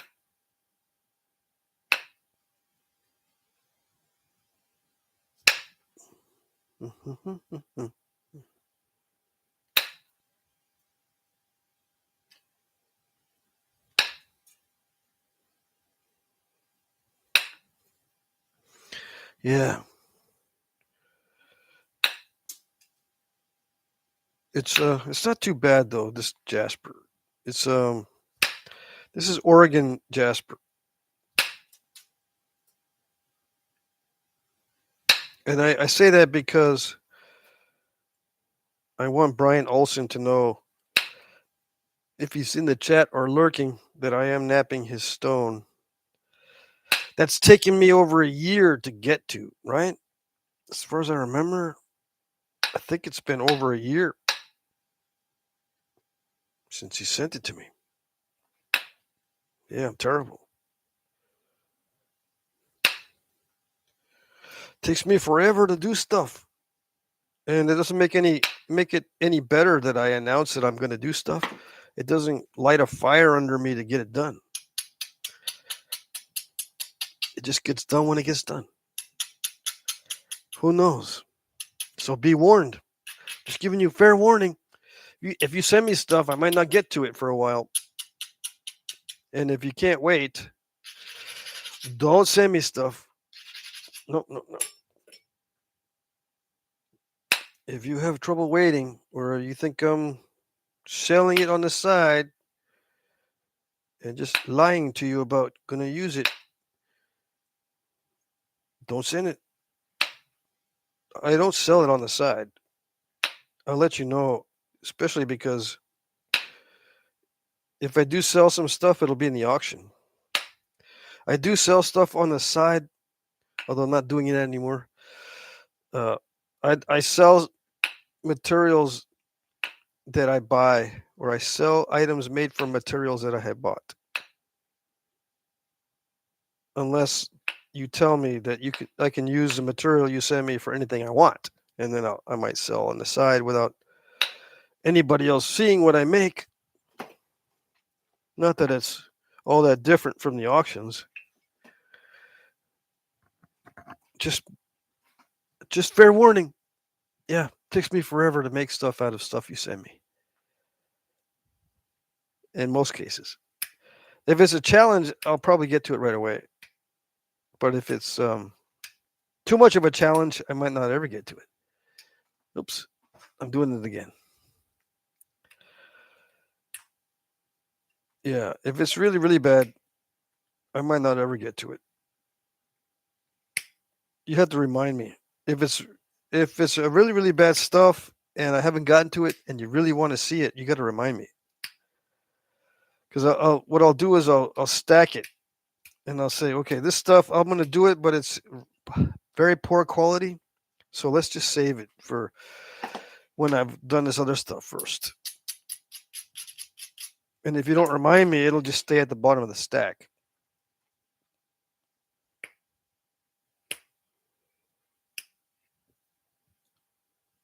Although I'm getting better at organizing my stone because now I have more room. Yeah, I'm the only one here now. I'm slowly getting everything spread out so I can see everything. I'm in the process of moving everything, as far as my rocks, down into the basement here and spreading it all out so I can see all of it at once instead of having to go looking for it at different places. I got some in my shed, some out in the basement, some in my storage unit, some here in the house, believe it or not. I got the stone everywhere.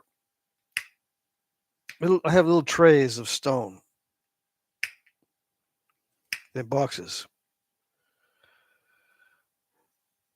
I'm going to eventually move everything to the basement so that I can see everything all at once and have it available here on the property instead of having to go to my storage unit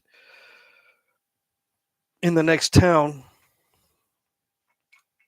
I could just go down the basement and it will never get so cold that it will freeze and develop freeze cracks when it's in the basement. Yeah, because I think I might have had problems with that before. I'm in Vermont now, and I bring up rocks from Texas. When I go to Texas, I bring rocks up, and sometimes they're not fully dry. And then if it gets cold real fast here, like early frost or whatever, I worry about the stone that it might crack. So I'll bring stone up from Texas in October. And in Texas, it's not bad weather in October, but here it can get down below freezing easily in October, and that'll mess with the rocks. So I keep it in the basement instead of inside the house. I don't have any room inside this house. It's a tiny house, so if I keep everything down in the basement, it'll be better. Yeah.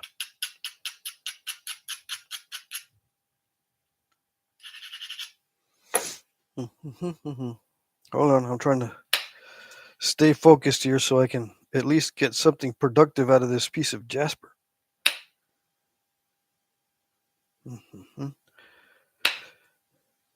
And it seems awfully quiet. I need to have something going on in the background.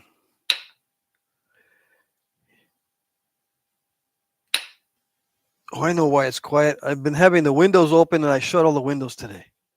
I think that's what it is. Yeah. Why did I shut all the windows? I don't know. Sometimes I just do stuff. I have no explanation why.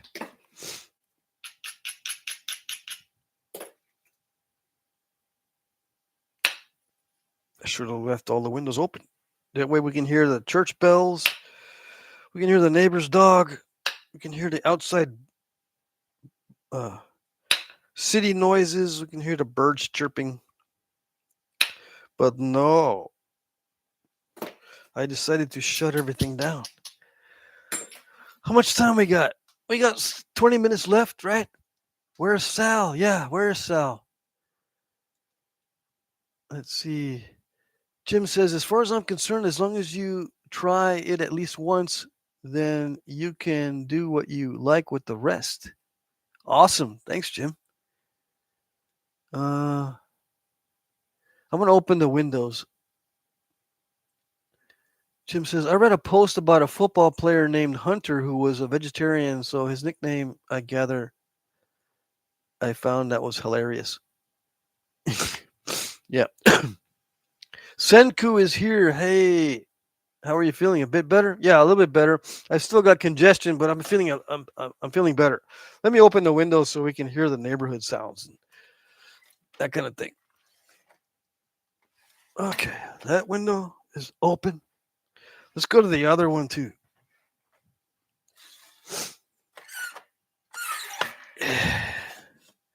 There we go. It felt so quiet. Yes, it did. All right. So I got this little jasper point going. Can't see it. Right? You can't see. I can't. I don't know. Anyway, it's going okay. It's going pretty good.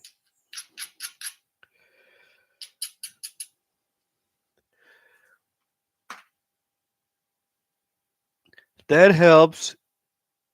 Yeah, you finally figured out the camera's on your phone, huh? It's not on the computer no more.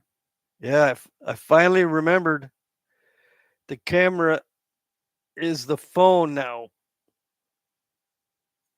I'm sitting there down here going like this.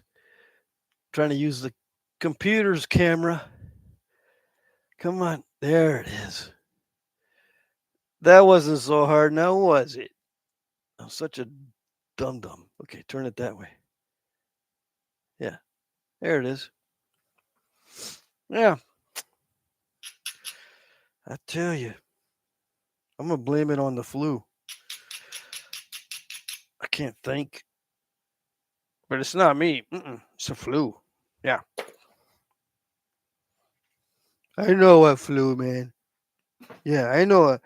I know what's flying around. I know.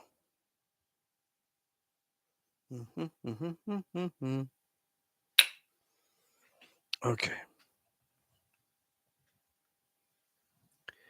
It would help if I keep it in frame, right? I knew it. Yeah.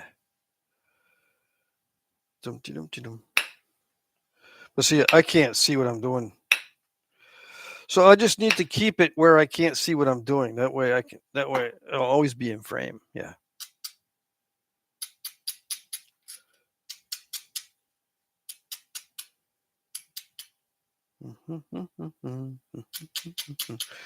Some of you guys are napping while the live stream's going on, or you have the live stream on in the background. I open the windows, but I still don't hear anything.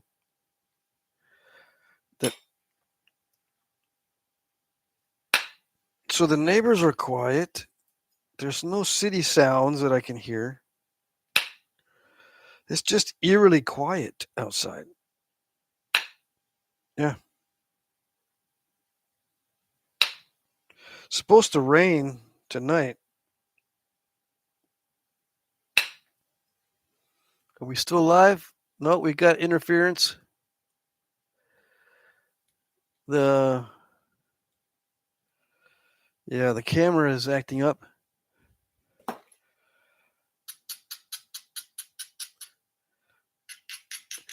It looks like the battery is charging on the computer, so that's okay. The phone still has charge, like 28%. I think we're doing okay. It's just that once in a while we'll have a little bit of interference with the video. Let's see. Also, when are you going to do the little arrows with Knife River? Little arrowheads? I'll do those too. Yeah. I've got that on the list. Little arrowheads with Knife River Flint. Yeah. When? I don't know when.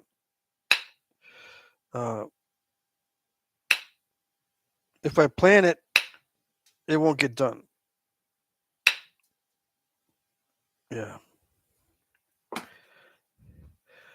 Unless I absolutely don't do anything else. I can plan it, it'll get done. It just nothing will interfere with it. Like, let's say someone asked me a specific question about something and I just wanted to see something real quick. No, I've got to do this. I got to do the little arrowheads out of Knife River. Yeah, but what about? No, I got to do that. It's not that I can't do both things. It's just it doesn't seem to get done unless I don't do anything else. Then I can guarantee that it will get done. Yeah. Did you see my email? No, I got to do the little arrowheads. That kind of thing. Did you get my package? Well, I can't check right now. I got to do the little arrowheads.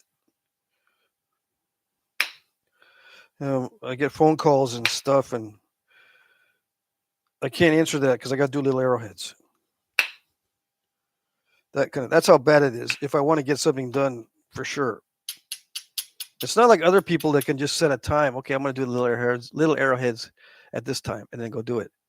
No, because unless, like I said, I gotta wait. Okay, I'm gonna do the arrowheads at this coming Thursday at 9:00 in the morning. I'll be waiting now until 9:00 Thursday morning to get them done because I can't do anything in between because the stuff will interfere. Like, oh, well, is this thing that popped up? Is it more important than the arrowheads? Yeah. Well, then I can't do it Wednesday at 9 a.m. I gotta go do this other thing. So I got to make sure I don't put anything else on my schedule. And I think that's part of ADHD, right? Now, I was the type that would say nothing interferes, and I am going to get it done. I was that type, and I was stuck to it, and it was It used to annoy my ex-wife, my kids, everybody, even on my job.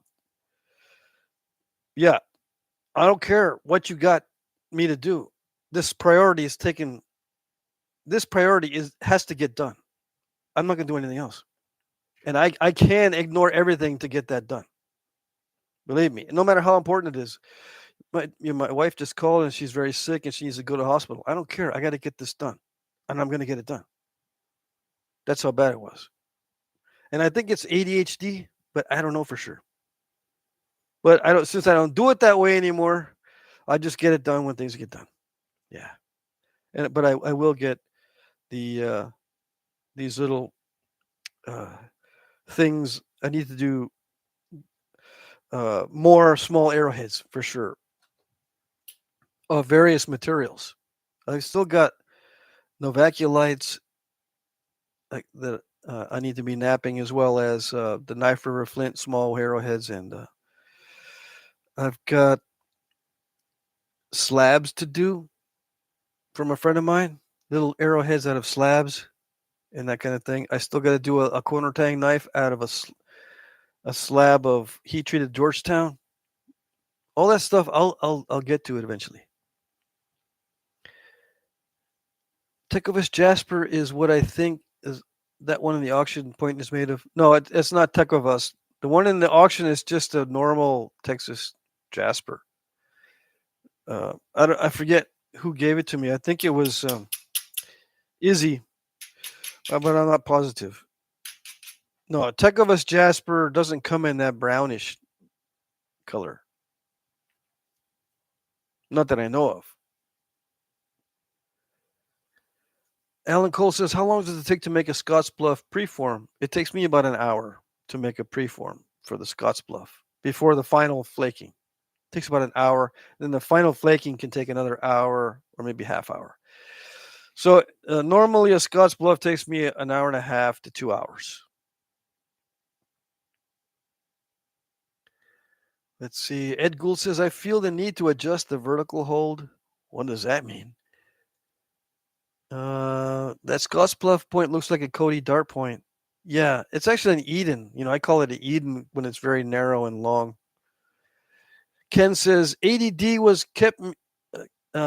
is what kept me from getting into knapping, overthinking. I'm a perfectionist. Now that I'm going through it, I'm loving it. Awesome. Ken says, "I hope everyone has a good Monday." Yeah, hope everyone's having a very good Monday.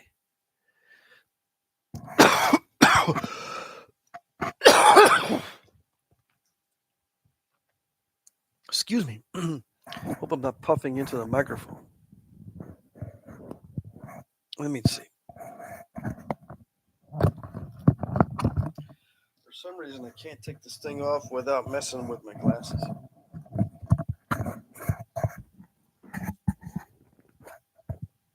If I curve it like this, it seems to be better. Yeah. So that way it doesn't bump into my shirt down here and I don't puff into it. Okay. Roy Johnson. Hello, my friend Jack. Sir, I use a similar method taught to me my grandpa, who was Lakota Sioux Cherokee. He killed deer. He liked deer antlers with small hammerstones tied to hardwood sticks. Awesome. Scott Lauer says, "Pat, I found the prehistoric flint mine I was trying to find. It's such a cool place. The farmer has filled it in, but it's still deep and has flint in the walls." Wow. So you did get some flint out of it? Yeah, let us know what happened there. Last time you were saying that it was completely filled in, you couldn't get to it. Where is the abrader? Let's see. I gotta make sure this thing doesn't fall off. Now that I got it adjusted so I'm not puffing into the microphone. Where's my abrader? No, don't tell me. I got backups. No, here it is. Okay. I see how this is going to go. I got step fractures on this. It's so weird that now that the phone is the camera. Come on. There we go.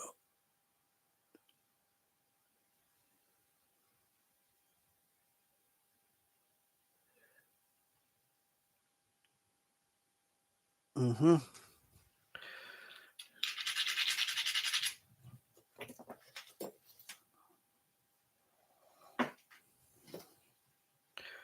All right, let's see. Mm-hmm.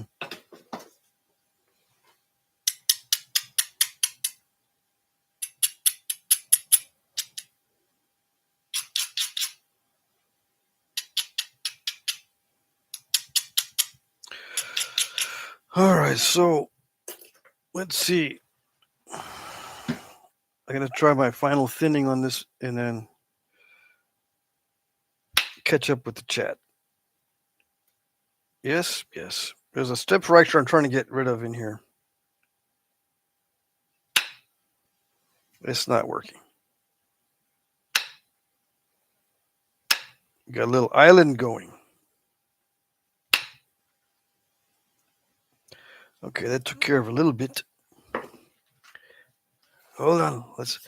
I'll do some damage control here and then I'll get back to the chat.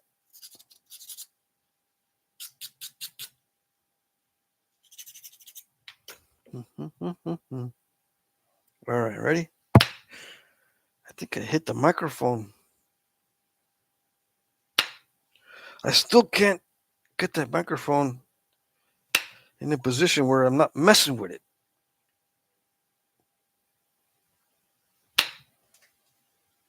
There we go. That's better. Yeah. That worked out well.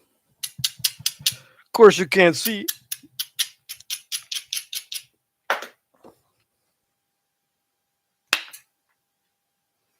That wasn't that good. I'm going to have to put a concave base into this. Yeah. Muddy the skunk is going to get a makeover in the rain. Maybe. Muddy the skunk has always got dirt on him, although I haven't seen him lately. Or I don't know where he went. Or they switched schedules.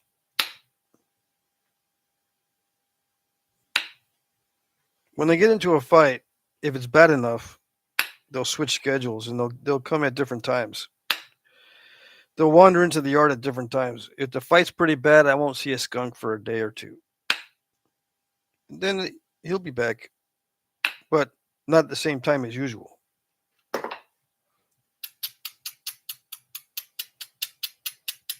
At last count, there was 7 skunks, but there's 2 more that I don't recognize. So there's like 9 skunks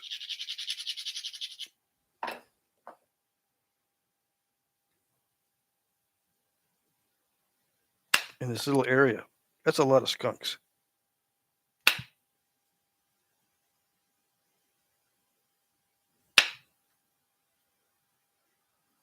Mm-hmm. Where they hang out, I don't know. They can't travel that far. They don't walk that fast.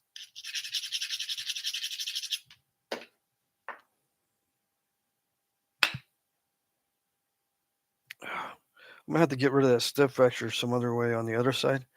I got rid of the step fractures on one side, but on the other side, I can't get it. Not even if I put in a concave base.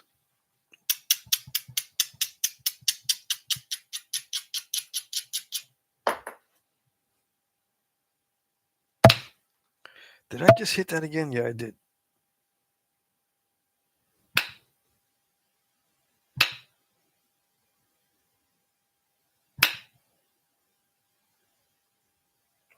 I don't know if you can see. I'm getting a series of step fractures instead of cleaning that out. Yeah. Maybe one more strike through there with a big old flake. That'd be nice.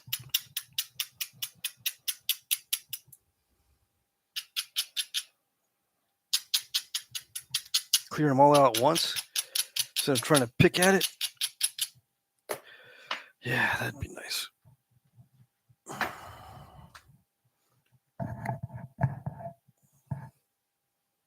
Mm-hmm.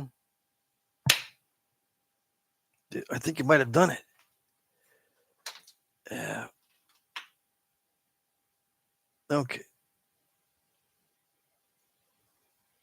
That's good enough. Yeah, good enough. All right. What do we got? All right, let's see. Jim Main is here. Yay. You almost missed it. Let's see. Killer Cork says he's got to go. Okay, we'll see you soon. Next live stream. Let's see. This is Monday. Is Wednesday. Let's see. Did I kill the microphone?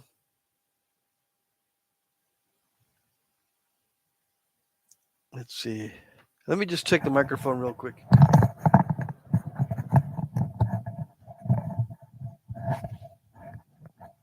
Everything looks okay.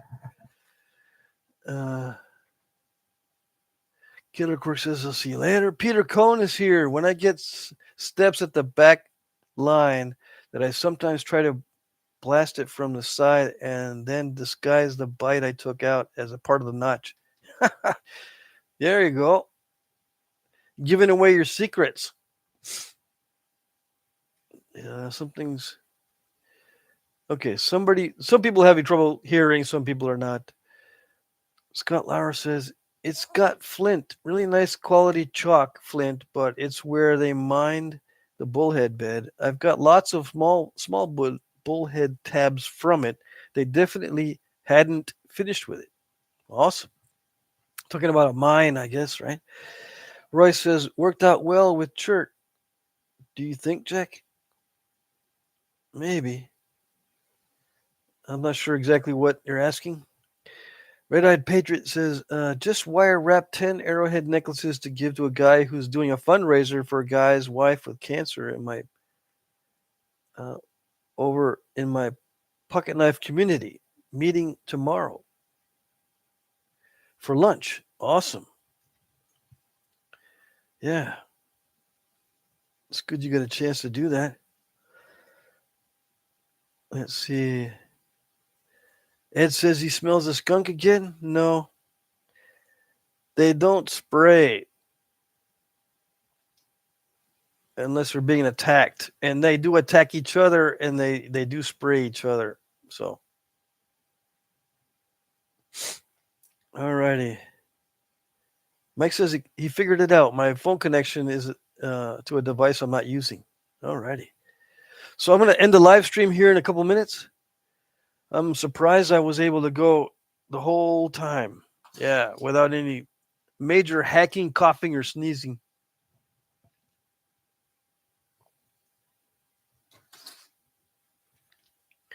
Isn't hacking and coughing the same thing? Oh, I suppose it's the same. Yeah. Mike says, no, they don't urinate. Mike says, or he thinks that skunks are urinating on each other. No, they do not. Their urine and their scat doesn't smell. You can tell when they spray. It smells really bad and strong. Although I don't have the sense of smell I used to, I can still smell that, yeah. Roy Browski's late. Well, I bet you if I hang around past 8 o'clock, there'll be people showing up. Yeah. So don't worry. You're not as late as they are.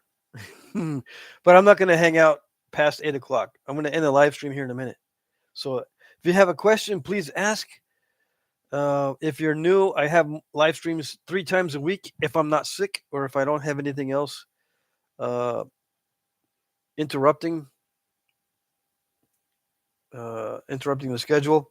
I will be traveling this fall, so I may not do live streams when I'm on the road. So far, that's the only thing I can see interfering with live streams. Like I was explaining a little bit earlier, if I decide I want to prioritize something, nothing interferes with it. And people get annoyed when that happens, but that's how it goes. If I want to guarantee something to be done, otherwise I just let it go and do it whenever I can. And that's usually how I work with my requests and with back orders. They get done when they get done. If I plan on it for sure, it's going to be done by a certain time. It's going to, especially with back orders, it's going to cost me hundreds of dollars, sometimes thousands of dollars. I'm not going to be able to get to anything else. No family, business, no nothing. I'll be very annoying and not do anything else. I won't even answer the front door if I'm busy doing something, or I won't answer the phone, or I won't answer emails or whatever. Yeah. And sometimes I'll just sit and watch movies and wait until a specific time to do something, because I don't want anything to interfere beforehand or come up as something that I need to take care of. Like, let's say I got something to do tomorrow that for sure, and I go outside today to do gardening. I might twist my ankle and not be able to do that thing tomorrow, so I'll just wait and not do anything until tomorrow to start the thing. Or I might start it early, but sometimes when I don't know if it's superstition or whatever, but I don't like to start things early because it could mess it up. Yeah.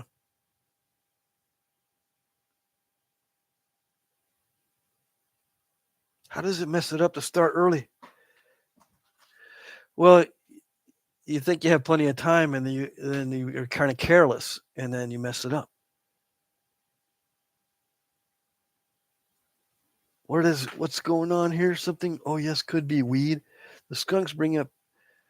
Thank the skunks for bringing Patrick some chicken soup. What does that mean? Oh, for my flu. Yeah. No, they look at me now like it's that weirdo.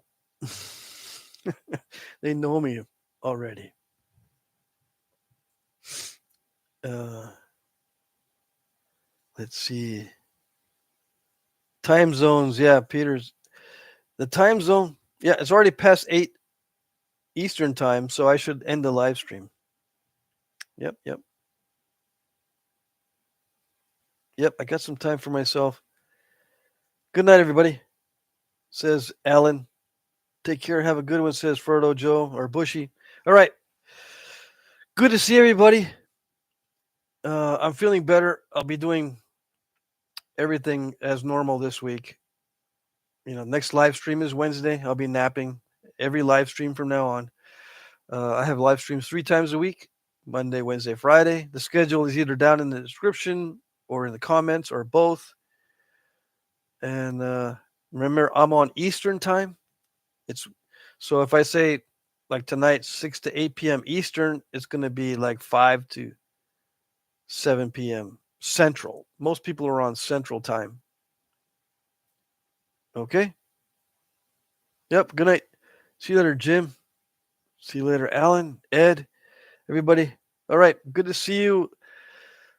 And we'll see you next time. All righty. Bye bye.